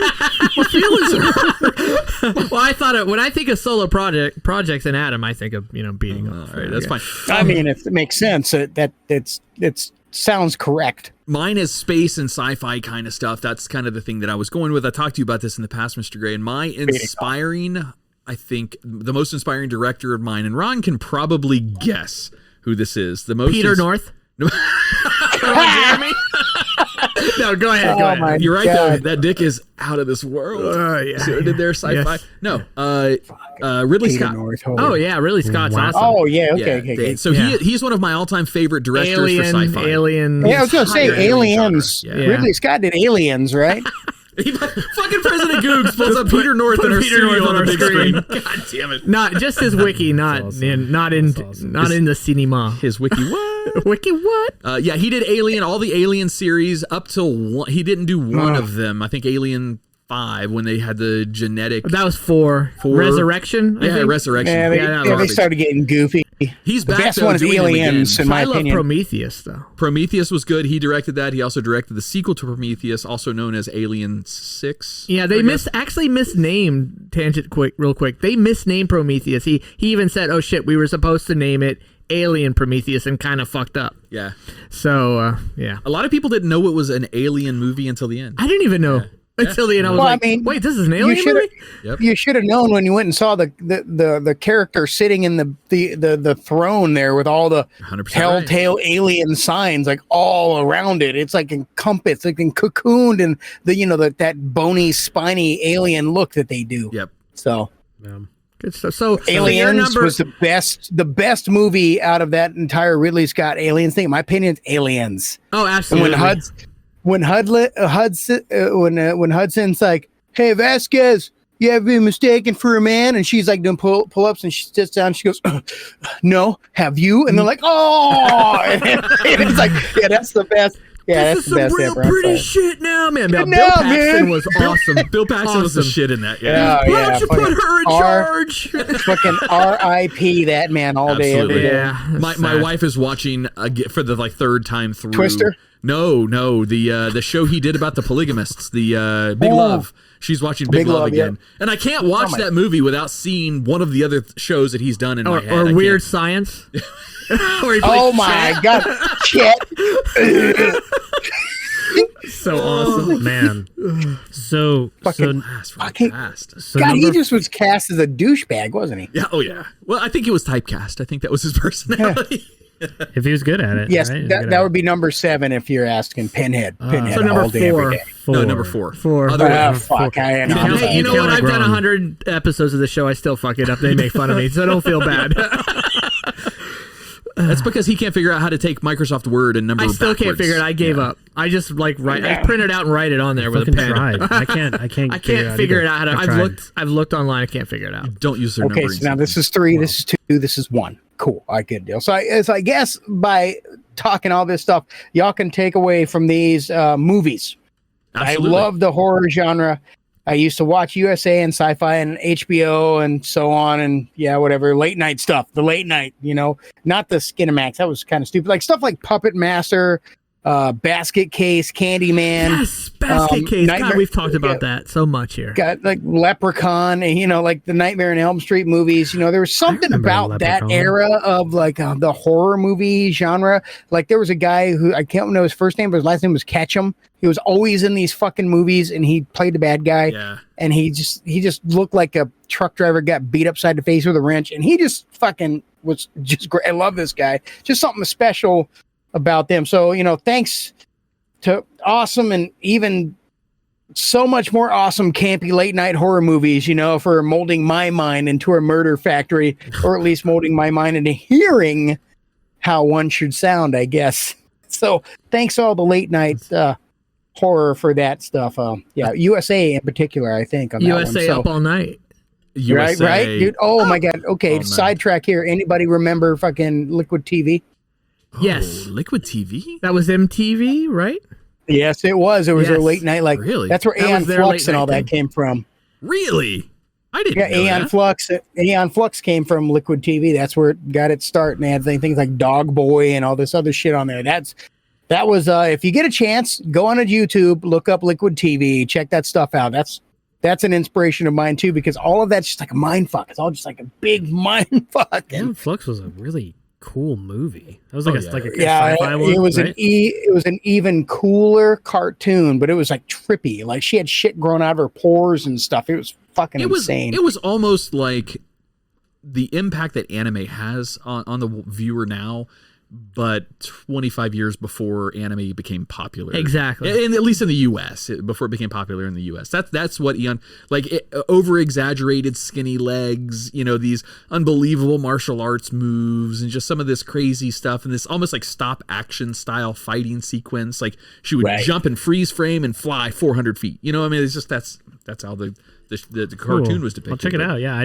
had no idea. I'm really so excited. good. I'm like so good stuff. I'm excited about this. Oh yeah. I just finished one anime. This is a good time you'll for me to love it. watch Oh, something you'll else. love it. You'll love it. You'll get into it. And Liquid Television was a series of every night it was different, but there were like 3 or 4 different kinds of stories, and there was like Aeon Flux, like I said, Dog Boy. There was all these others, and actually, if you watch things like Robot Chicken and all that, you can see the influence of Liquid TV in that kind of stuff. So, Like what is the Cartoon Network? They have their like overnight. Oh, Adult Swim. Yeah, Adult Swim yeah. is like it was Liquid Television before there was Adult Swim. I guess that's kind of a way to describe it. Yeah. Liquid Maybe a TV is little way bit. cooler, but yeah, So, absolutely. So the number 3 is a nod to all of the late night prime time or network that was TV. that was just me doing a side note. My number 3 literally is serial killers, guys. Oh shit! Okay, that was a bonus. Yeah, That's what that was. Yeah, Cool. I have been fascinated by serial killers my whole life. I read about and listen to podcasts and docudramas and television episodes and everything on many serial killers, from Eileen Wuornos to John Wayne Gacy. I read his book Killer Clown, or the book about him, Killer Clown. I remember vividly some, and not so with others, but I remember vividly like the Zodiac Killer is the first one on my list that really got me. I mean, come on. The guy did it in broad daylight, got away with it for all time. He's never been caught. They don't know who the fuck he is. He was literally the reason why ransom letters are depicted the way they are, with like cut out fucking letters and shit. And he's literally the reason for that. And he was like if you look at movies like Saw and stuff, where they leave like these little taunting letters for the police and stuff. Zodiac and somebody else, but the Zodiac Killer, this dude had balls, like total balls, but he was a cold-hearted, nasty, despicable killer. His style was brash. His nature was just cold. It's always just really intrigued me. Serial killers made me almost want to become a abnormal psychologist, because the way that they think is always just kind of I don't know. Wasn't serial killers. Wasn't there? I think there's been some recent news, like within the last month, on the Zodiac Killer and DNA tied to that. I don't know. President Googs might be able to look that up for us now. See if there's a Zodiac Killer like case solved or something, because I do remember reading something about that. Now, granted, they reopened that case, or I guess it's never been closed, but they reopened and add new information to it recently. Rebuff case and new. Okay, so no, shit, that's one of the most dived into. I guess it's the right or whatever. That's the most dove in. Thank you, appreciate that.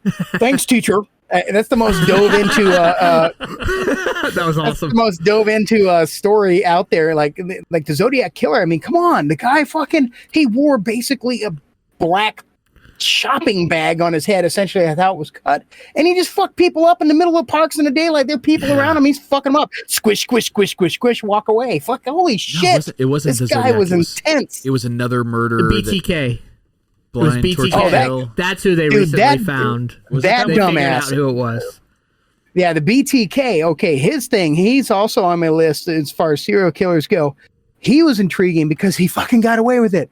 And then he got bored, like they all do, because they're psychopaths, right? They need the attention. They go after not only the kill, the thrill of the kill, but they go after fucking getting away with it. So he did it again, and he started printing shit off and sending them discs. And they fucking were like, oh, okay, well, he sent us a fucking floppy drive, because that's when it was. And they traced it back to this church, because this guy was, sorry, churchgoers. He was a churchgoer, and they caught it, and he was going there and printing shit off. And they were like, hey, this dude who fucking drops 10%, he tithes, this dude's cutting people up and throwing them in the water.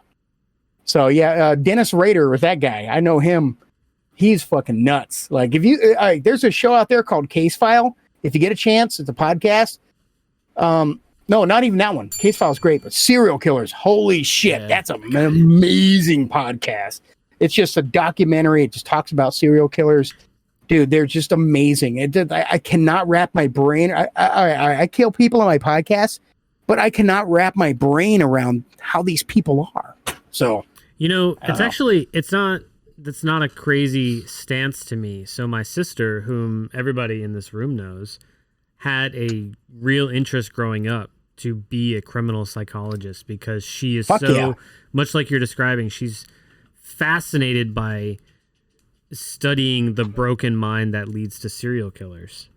She's like all these different, like the podcasts you're talking about, the shows you're talking about, like this is her. Like she all the time, this is what she does with her off time. She would probably know this. A lot of those serial killers, not all, but a lot of the serial killers that have now deceased and they've had autopsies performed on them, have prefrontal cortex brain damage. So that's the area of your brain that develops your personality, your empathy area. Like CTE? Empathy. You mean, or something different? That's the concussion thing, yes, correct. Like the Aaron Hernandez but I think it affects the same area of the brain, though. I think it's the prefrontal cortex is pretty fucking big. So that's the whole front part. It's like it's your forehead, the whole area there. So anything in that area that gets damaged affects your personality, and different parts affect it differently. But what you're like, lost his light again. Bullshit ass light data. Hold on, that's fine. That's fine. You just look spookier in the stream. That's all. You just look spookier. Right? No, I got this shit. Don't sweat it, man. I would love to find out if she's researched that, because if she's big into that, then that'd be kind of cool to see if she knows those kind of, which ones of those serial killers have had that kind of brain damage. Like I just was listening to a show on the Ken and Barbie killers. And the guy, I don't remember his name, but the guy, they're Canadians, by the way, which is kind of ironic, right? Canada has a stereotype of being, fucking laid back and kind of chill. Yeah, not those two. Actually, a lot of serial killers come from there originally. A lot of the big ones. A lot of the big ones. A lot of the big ones have their roots from Canada. So Canada, get your shit together. Celine Dion, William Shatner, and serial killers. Thank you, Canada. Hey. You said Celine Dion. Oh. Graham Rhodes from Canada, so I'll let that slide. Oh, the list of serial killers. Look at that. President Googs is pulling it up. Wow, that's a lot of serial killers. Oh, yeah. Holy shit. Look, by country, too. 8 billion people in the world. Yeah, well, Canada keeps going. There you go. I bet you United States is still way more. Probably. What's crazy? No, actually not, man. Like, I honestly have to tell you, Europe takes the cake. Like, they got, like, the vampire of, fuck. Jeez, man, I'm drawing a blank on these. But anyways, like Europe and England is like a bunch of crazies. And they get away with it. How do they fucking get away with this shit for so long? They're killing people left and right all day, every day. That's because they don't have guns it's like, over there. Yeah. It's like victim number 40. We finally put it together that, all these people are dying and you're there all the time. Maybe you did it. Yes, I did it. Yeah, well, fuck. 40 people later, and we had you arrested after number 2, but we let you go 37 more times. Googs is scrolling through the United States list of serial killer, and it's a fucking endless list. Endless. Oh my god, it's hundreds. Wait, is that third column the number of victims? Is that what that third column is? Oh, great question. I don't know. He has to go way up to the top to figure that out. Proven victims. Proven victims, possible victims. Wait, somebody had 41. Don't tally possible that victims. List. Man, oh my god. John Wayne Gacy had 33 just under his house. Jeez, that's crazy. If you ever get a chance, like you want to read a really cool book about a serial killer, read Killer Clown It's about John Wayne Gacy. This dude was like he was a revered member of society. Like they loved him. Like he would have barbecues. He did the clown because he would go to the hospitals and take care of the sick kids and everything else like that. And then he did like birthday parties and shit. And even when the cops were tailing this guy, he was like, "Hey, you guys want some donuts and coffee? Come on in. I'll fucking feed you." He's bringing these cops and agents into his house and feeding them while there's bodies rotting right underneath them. And it's just, I don't know, him, Ed Gein, and just like, which, by the way, Texas Chainsaw Massacre, but It's like, holy shit, man. I think that I'm a little twisted, but I obviously am well grounded, at least in that regard, to where I cannot ever begin to be as fucked up as these people are. Like they are wrong. There's a fine line between, admiration of what they've done and then being enamored by it. Yeah, being just fascinated with the psychology, the mentality, the whole thing that goes through with it. If you idolize them, that's one thing. If you're fascinated by the sheer humanity and the psychology behind it, like I am too, that's another. Right. Well, I guess, and speaking of serial killers, I will segue into the next one. Number two. The one that really did it for me the most. The number one serial killer literally on my list is Jack the Ripper. Oh, yes. Nice. Because they never figured out who that guy was. No, well, the funny thing is there's so many people they think it might be, but the lore around this guy is just fucking insane, dude. What was he, a doctor from London? Or was he a doctor from New York City? I mean, what was he? Was he a butcher? They don't know, It's like was he an escaped lunatic? They thought that maybe he was that too. Like, was he a well-revered person in the community? Was he a politician? Nobody knows. They all speculate, and each one of the speculations could possibly be him, but do they know, was it him? They have no idea. What he was for sure was an evil motherfucker, man. He is a direct influence to my character, the Warden, though, by the way. Oh, really? Matter of fact, like, if you think of the Warden 2, so here you go. Ties in with the Pinhead guy. The way that the Warden is in my head, okay? Like, they mention him, and again, spoiler on this, but not too much. It's an opening to one of our episodes. They mention the Warden has, like, crazy eyes with this curly hair dropping in front of his face, okay? The hair... That's the only thing I get rid of, because he kind of has hair like me. But he wears that Ulster coat, that typical period coat, like that long coat with kind of like a half cape, and maybe like a nice stylish dark purple or black with purple accents vest with like a big not a cummerbund, but like a big Victorian style like neckerchief tie. Thing? Like a tie. Yeah. But maybe like a skull emblem or something. But that's the Warden is based heavily on like the pictures that we have of Jack the Ripper, and so yeah.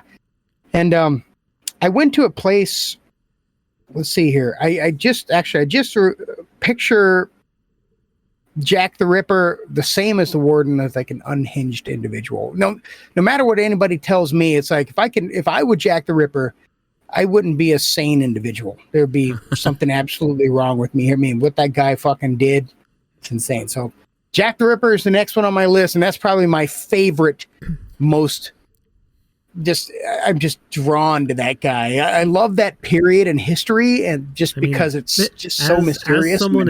As someone in history who was so methodical and has so much mystique around it, I mean, as an inspiration to getting into writing horror, I mean, it makes perfect sense. Absolutely. I mean, everything we know about him is like you said, high society, well dressed, like in all cases, proper gentleman of the times. Mr. Gray, I'm gonna throw a really oddball movie at you, very obscure.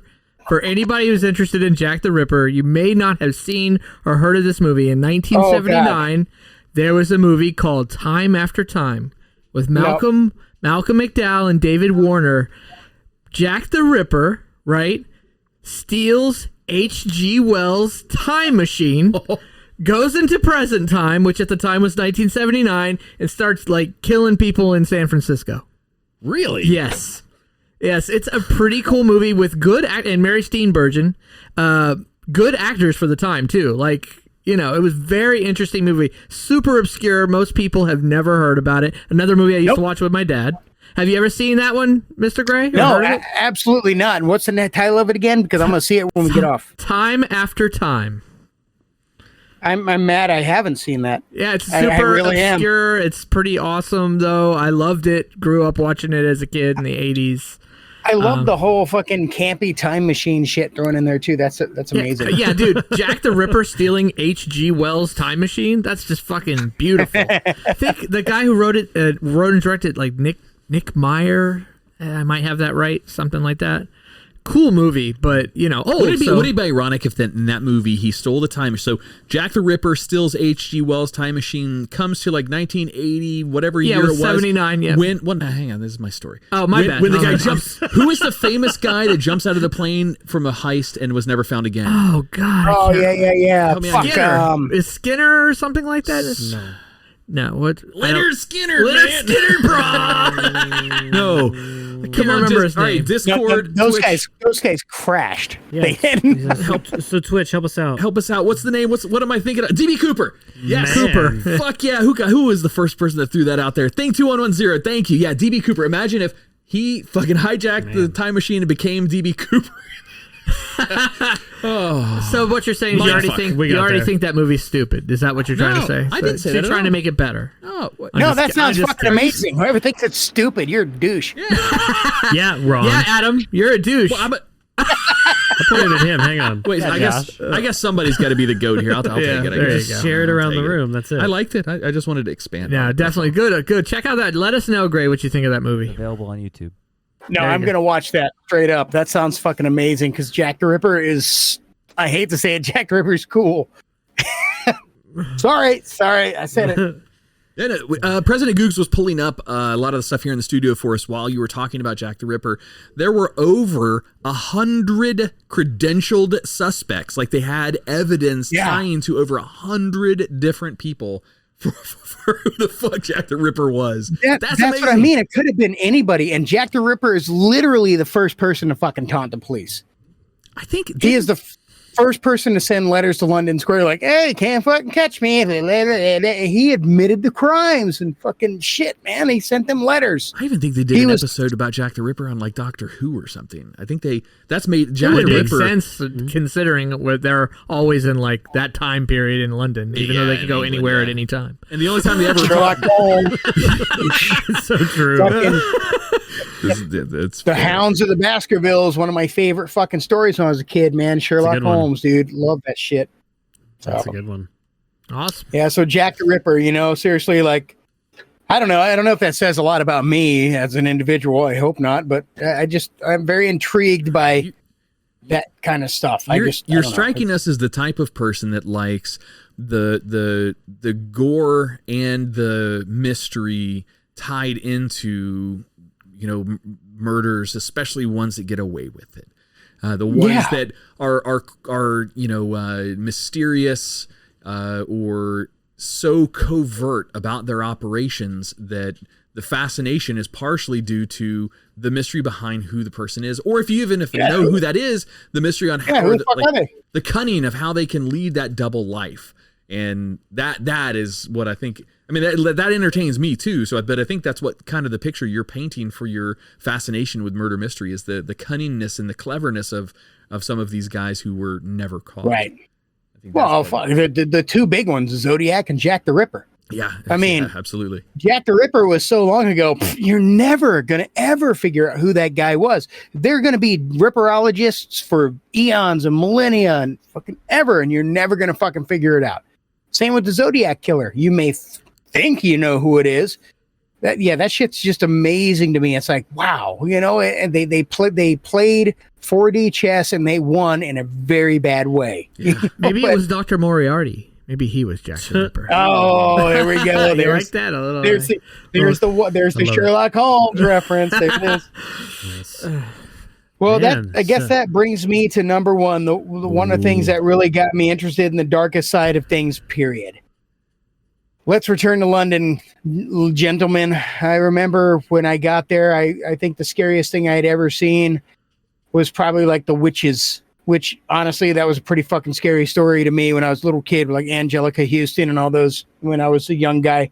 And I remember sneaking a peek to my dad watching Children of the Corn, which in my current setting, that's kind of fucking funny, but at that time it kind of messed me up. But I remember going to a wax museum known as Madame Tussauds Wax Museum in King's Lynn in London. They have life. Anybody who doesn't know Madame Tussauds, you can see them online. They're the place like Arnold Schwarzenegger likes to go there and just hang out as his own guy. He goes and spends hours in the chair to get the prosthetic. He just like to hang out and then fuck with people. They come up and he's like, "Hey, how's it going?" And they're like, "Oh, fuck," and they crap in pants because the wax figures are so realistic, like so realistic. I've reached out personally and touched some to just feel that. Now, I don't think you can do that anymore. But when I was, in the 80s, you're right there. Don't touch. Okay, I'm touching. And it just you want to see if it's real. But Madame Tussauds, I remember there was a display in there about Jack the Ripper, and there was like this narrow hallway. It had a fence, so you couldn't go down, but this narrow hallway, and the lights were flashing, and in the background was the quintessential silhouette of Jack the Ripper. Had the top hat and the ulster coat and everything like that, and the hanging out, and then in the foreground was this butchered woman with her guts hanging out. I mean, again, I think I was like 10. What the fuck am I doing in here? But anyways, I'm watching this. I remember I was like hanging on that wrought iron fence, looking at this, just mesmerized. The smells of the wax, like you think it's the real environment. But I'm gonna harken back to medieval times, because in Madame Tussauds they took us down to the dungeon. And we got to see all of the fucking torture devices from that era. Wow, like nice. Everything. Like you went down there and they had a head in a basket with like a bleeding neck fucking guillotine thing. And how old were you? They had I was 10.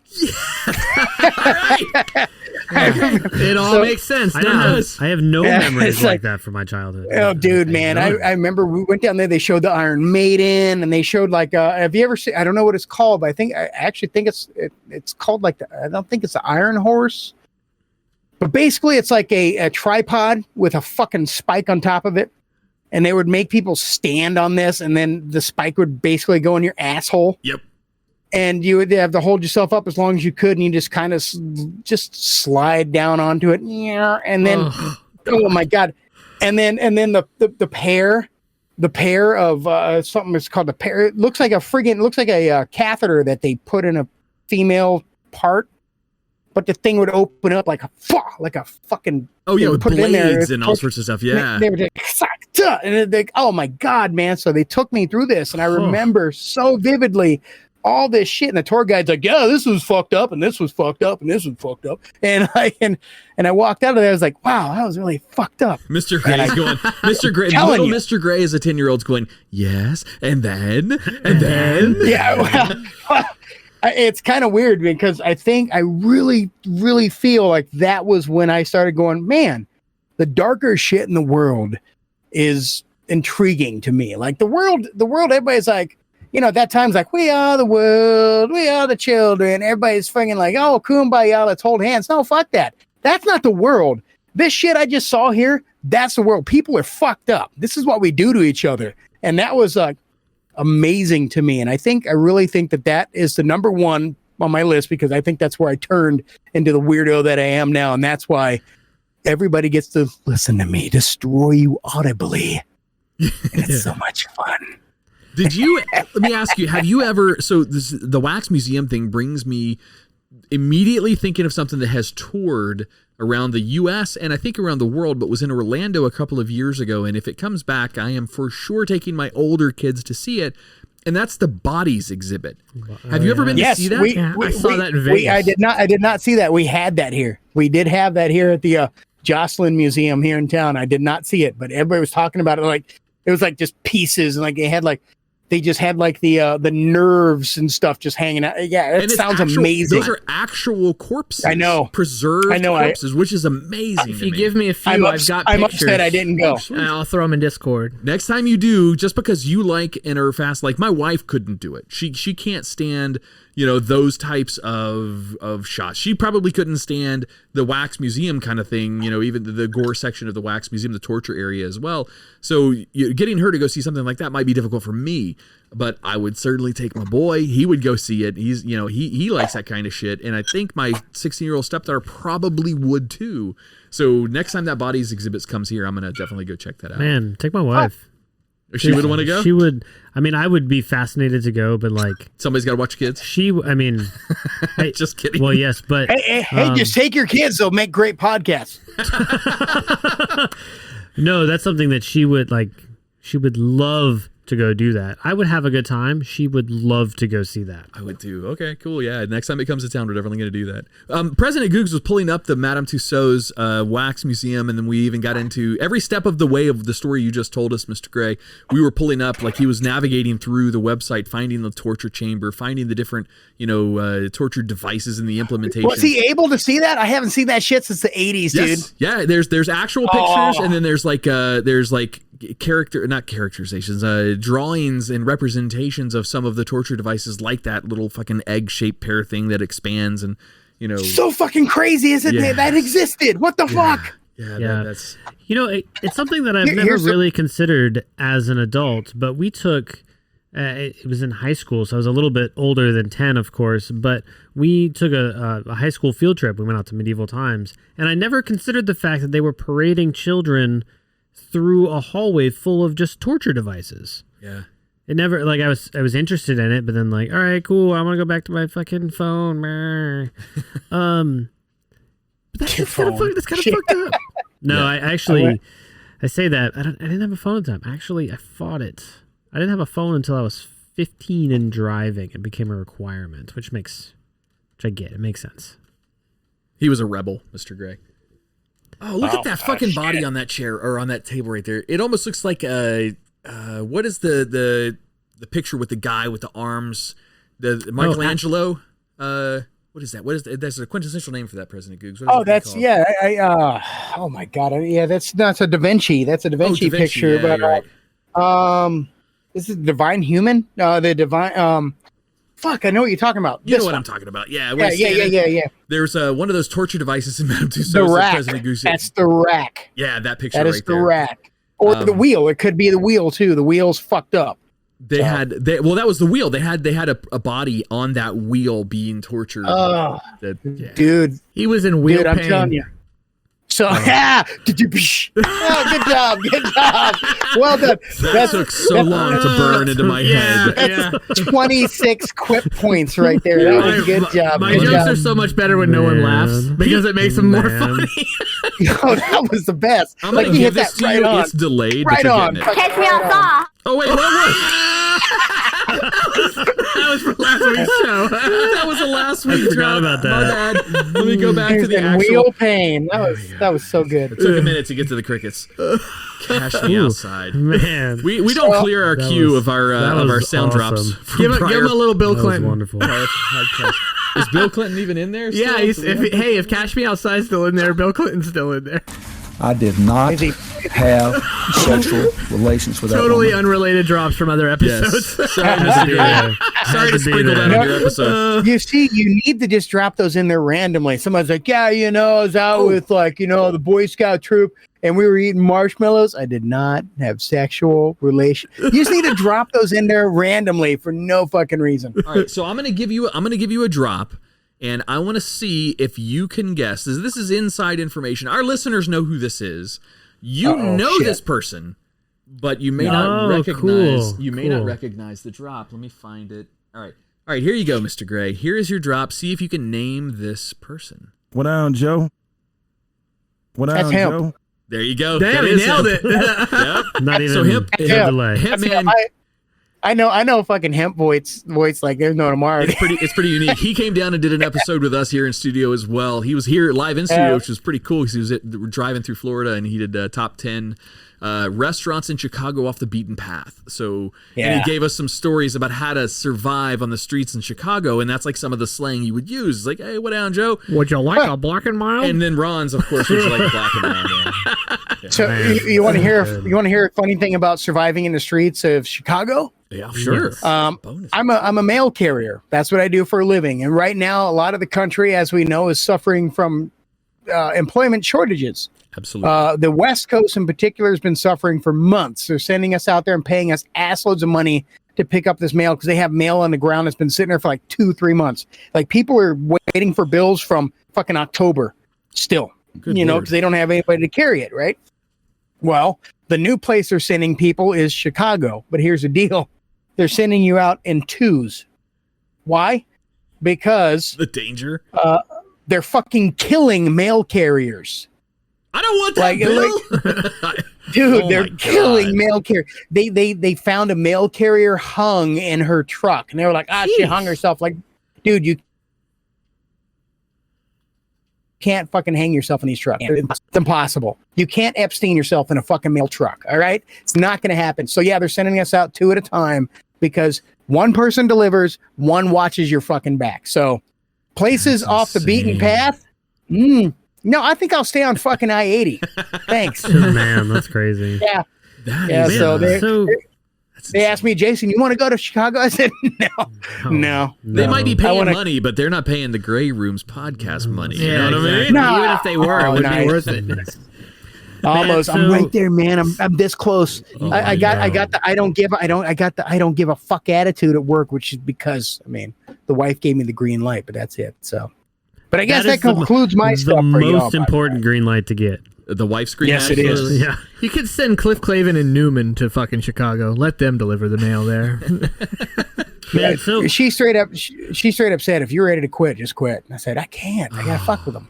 I want them to fire me so I can collect unemployment. You know, fuck them one more time. You know what I mean? Fuck 'em. Push those buttons, I just- Mr. Gray. I do it all the time. We don't want to broadcast that on the internet for everybody to hear. But push Well, I those mean, buttons maybe anyway. them, but I will. Fuck that. I suggest not pushing any postal workers buttons. I'm just saying. The history of that has not been kind. It's pretty good. I did do a recent episode on postal workers going postal. Yes. Quite literally. Yeah, you guys did that. I was listening to that. That was funny as fuck. I was cracking up in my case. Did you get the one I made up? These guys got it right away because it was Santa Claus. It was awesome, though. It was a good job. No, I didn't finish the episode. I think I told you I thought it was the one, because of my personal opinion, being a union postal employee, the one where we're paid differently is wrong.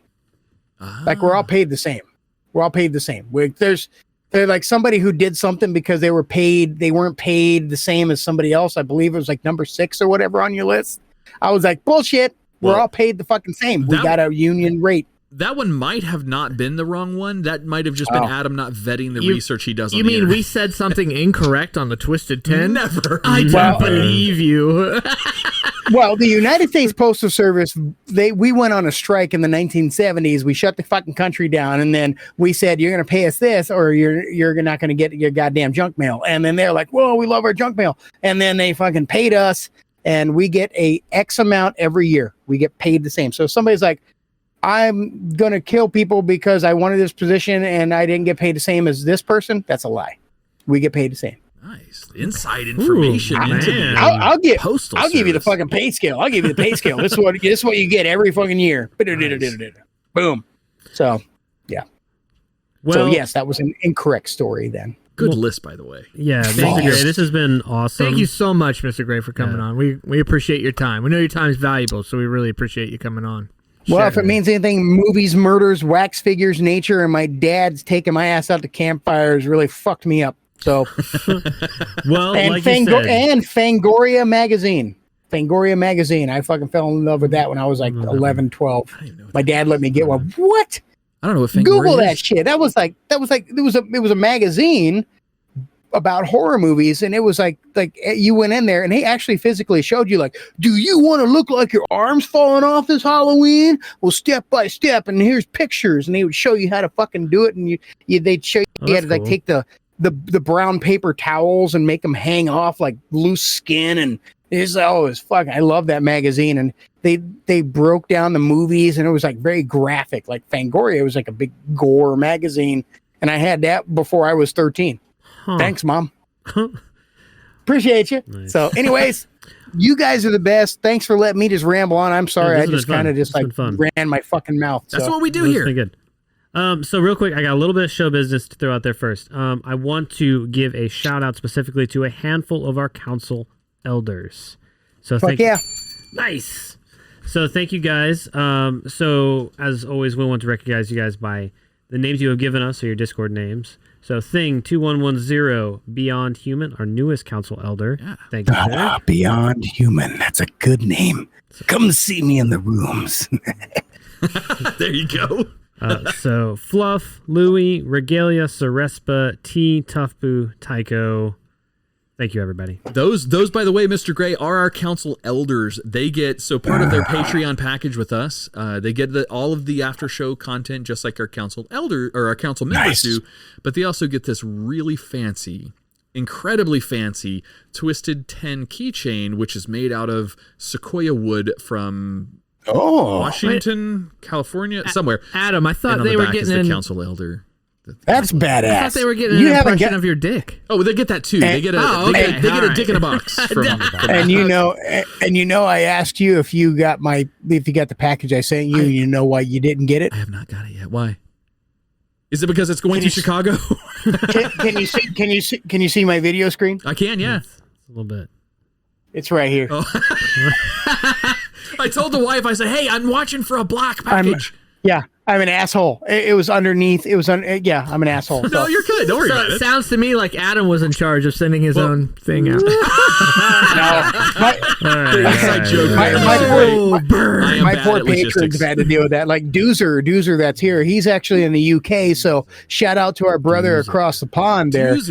He waited for fucking ever to get his key, which we hand out a key, which looks like. Sorry, I called you Dozer, by the way. Dozer from fucking the Fraggle Rock. It has 2 O's. I should have known. Whatever you send us, Mr. Gray, is going to go up on these walls behind one of us. So probably behind Ron over there, because I've got a Twisted 10 thing here. Josh has got a Twisted 10 thing over there. We've got a couple of our friends' stuff up on the walls. So probably behind Ron until we redo the studio. Then it'll be somewhere else in here. We're going to hang them up in here. My question is which one of you values your life the least? Because the key will be your key to the rooms. There's no going back. I think that's Ron. Yeah, definitely. At least I know they value my life. At least I don't know for myself, but I'll see you excited. soon. I'm very excited about that. Yeah. Man. So, but the Great Rooms did, and I did ask. I guess maybe if this is all right, I did want to shout this out. If possible. Take this part of the show. This is yours. Run through any kind of plugs you want to do, Mr. Gray. You can wrap up the show. Well, the big thing is take care of the Twisted 10. Y'all are here. Support them. Period. Thank you. Whether I'm here, they're here, whoever the hell is here, you're here because of the content. Support the content because the creators will keep creating it if you back it. Period. Show your support. They're going to show you their love by creating. But if you ever feel so inclined, stop on over to thegrayrooms.com, join our Discord, and the Gray Rooms is now a business. It's Gray Rooms Productions, LLC. Congratulations. And we purchased our first out-of-network podcast. So a podcast that I actually don't produce. I have nothing to do with as far as my audio, other than I call the guy and I say, you need to fix this because it doesn't sound like what I want to put out. And trust me, you don't want to be on that end of the call, because when it comes to audio work and you're getting a call from the warden. Imagine he just pulls right into the voice. You fucked up your last episode. Fix it now or die. That's pretty nice, because I really was going to go there. Very well done. Very well done. It's like, God, I'm so linear. I'm predictable. I need to fix this. But yeah, no, it's like I call the guy every day. You breathe too much. Stop. Stop breathing. I love it. That sounds like a Josh. Josh would tell Ron, stop breathing. Would you? I really wish that was a joke. I literally told this guy, I hear too much of this. in between your stuff. I need you to remove that. Yeah. And so anyways, this podcast that's getting ready to go off of our network, we're building its Patreon, we're building its webpage. We took this podcast, brought it under our wing, and we have our entire crew working on it. We got their videos and everything else because this guy is a paranormal investigator. And so he has a bunch of videos, and we have our videographer putting it together with our creepy ass music and everything else like that. So his YouTube channel will be attached to our YouTube channel, but it's called Ghost Signal. It's going to be coming out on the Grey Rooms Productions Network in January, on actually January 1st.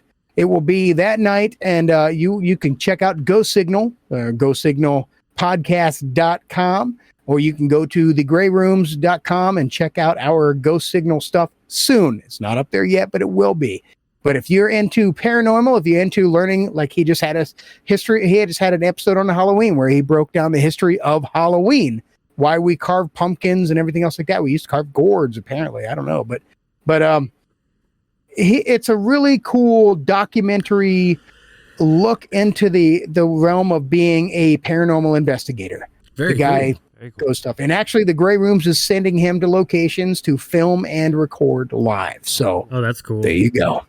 Dude, cool. that's Ghost. You say it's Ghost Signal Ghost podcast.com Signal. or thegrayrooms.com, and then find the Ghost Signal stuff that's on there. Yep. All Or right. you can actually search him now on any of the podcast forums, Ghost Signal. However, his stuff will be getting pulled down and reformatted in a couple of weeks. So we'll wait for that. I was going to subscribe to it now. Is it going to be the same RSS feed, or is it going to go under your Grey Rooms RSS feed? It will be a different RSS feed. I'll wait to subscribe until you have it in there. Well, very cool, But man. That's exciting. But I'd say at the top of the year. Okay, cool. Nice. Rock and roll. Welcome to the Discord. You just joined the best Discord you'll ever fucking join, I promise. Congratulations, by the way, on the acquisition. That's really kind of cool. It's neat to be in a position to be able to do stuff like that. That's a lot of fun. Well, we're in the process of buying another one right now. Nice. So nice. My goal is in the next 5 years to own 10 podcasts. Really? So there you go. Yeah, dude. That's fun. I say own. I don't own. I purchase the rights to produce it. There, that's what it is. Understood. Cool. Yeah. All right. Well, that is. Let's do something. Let's get out of here. Do we have any show business we have to wrap up for the end of the show? Yes, we do. Quick thanks to the Twisted Council, of course, to the Discord live stream that's hanging out, to everyone watching on Twitch right now. Thank you for hanging out during the show. Thank you to Truephonic. They didn't play music tonight, but that's true. But I guess they did produce our intro. Anyway, so whatever. Truephonic, you guys are awesome. And of course, to our show sponsor, Manscaped, 20% off free worldwide shipping. Use code Twisted10 at checkout. And if you're watching or listening to our streams right now, head over to the Discord for our council members for the after show. Yeah, you'll see council members and council elders. We're going to be hopping down into the council room. For the live streamed after show. Yeah. All right. Well, Mr. Gray, the Grey Rooms podcast, you guys brought a list. You fucking owned it. It was a deep dive into your persona, into what makes Mr. Gray think and tick. I hope I'm going to ask this because I think this is a really cool adventure that you took us on through your life and the inspirations that brought the Grey Room to the popularity that it is now. We would love, because it was a very big deep dive into you. We would love for you to share it with your listeners. So when the podcast does officially drop, or the Twitch stream, if you want to share that too, please share it with your fans, because I think your listeners could find some stuff on our show as well. And then likewise, we're going to drop the Discord link for your show, as well as promote the hell out of you to our Twisted 10 lobby, so they can find you and find places to check out your show and check out maybe your other affiliate shows that you're going to have here very soon. But thank you very, very much for coming into the Twisted 10 tonight. We really, really appreciate it. Appreciate it. It was a good list. It was a lot of fun. Thank you, sir. Yeah, thanks for letting me just go on and on and on and on. Dude, we're gonna let you go on and on a little bit more as soon as we flip over to this after show. Are you joining us for the after show? You don't have to, obviously. We would love you to, but you don't have to. It's getting kind of late. We understand that. So, but that is a fun place. Dude, it's only 10 o'clock where I'm at. Sounds like we got Mr. Gray for the after Party show. time. Yeah. Get that RC in Crown. Hurry up. Sign up for your council membership I do want to Yeah, I do want to give a big shout out to my patrons that showed up and everybody from the Gray Rooms Discord. Thank you for supporting another podcast. Thank you for coming and following me. That means a lot to me personally. You know, I fucking love the shit out of y'all. I'm telling you, the Gray Rooms would not exist, would be nothing without one, the people who helped me create it, and most importantly, you who helped make it what it is, an actual podcast. Otherwise, it would just be noise and music. So you actually put the love, you put the heart, you put the passion, you put the soul into it. So thank you, patrons and supporters of the Gray Rooms, for coming here tonight, listening to me just ramble on and get hammered with these guys. Great group of dudes. And do me a favor, support them, because we do here at the Gray Rooms. So y'all rock. And if you're elders, fucking love y'all too. Come on over. You're missing out. If you're not there, it's a fucking party, I promise. All right, well, let us get out of here. On behalf of the Twisted 10, I'm Adam. Great dudes. I'm Josh. Ron. To our producer over in the corner. Goog. Big Dick. Goog's at Big Dick. Big Dick Goog. To our very, very special guest tonight, please remind them who you are one more time. Thank you so much for visiting. I am the Warden. TheGrayRooms.com is where you will end up. Period. Don't listen. You'll be there one day. I'll see you soon. All right, guys. Thank you very much. We will see you next week.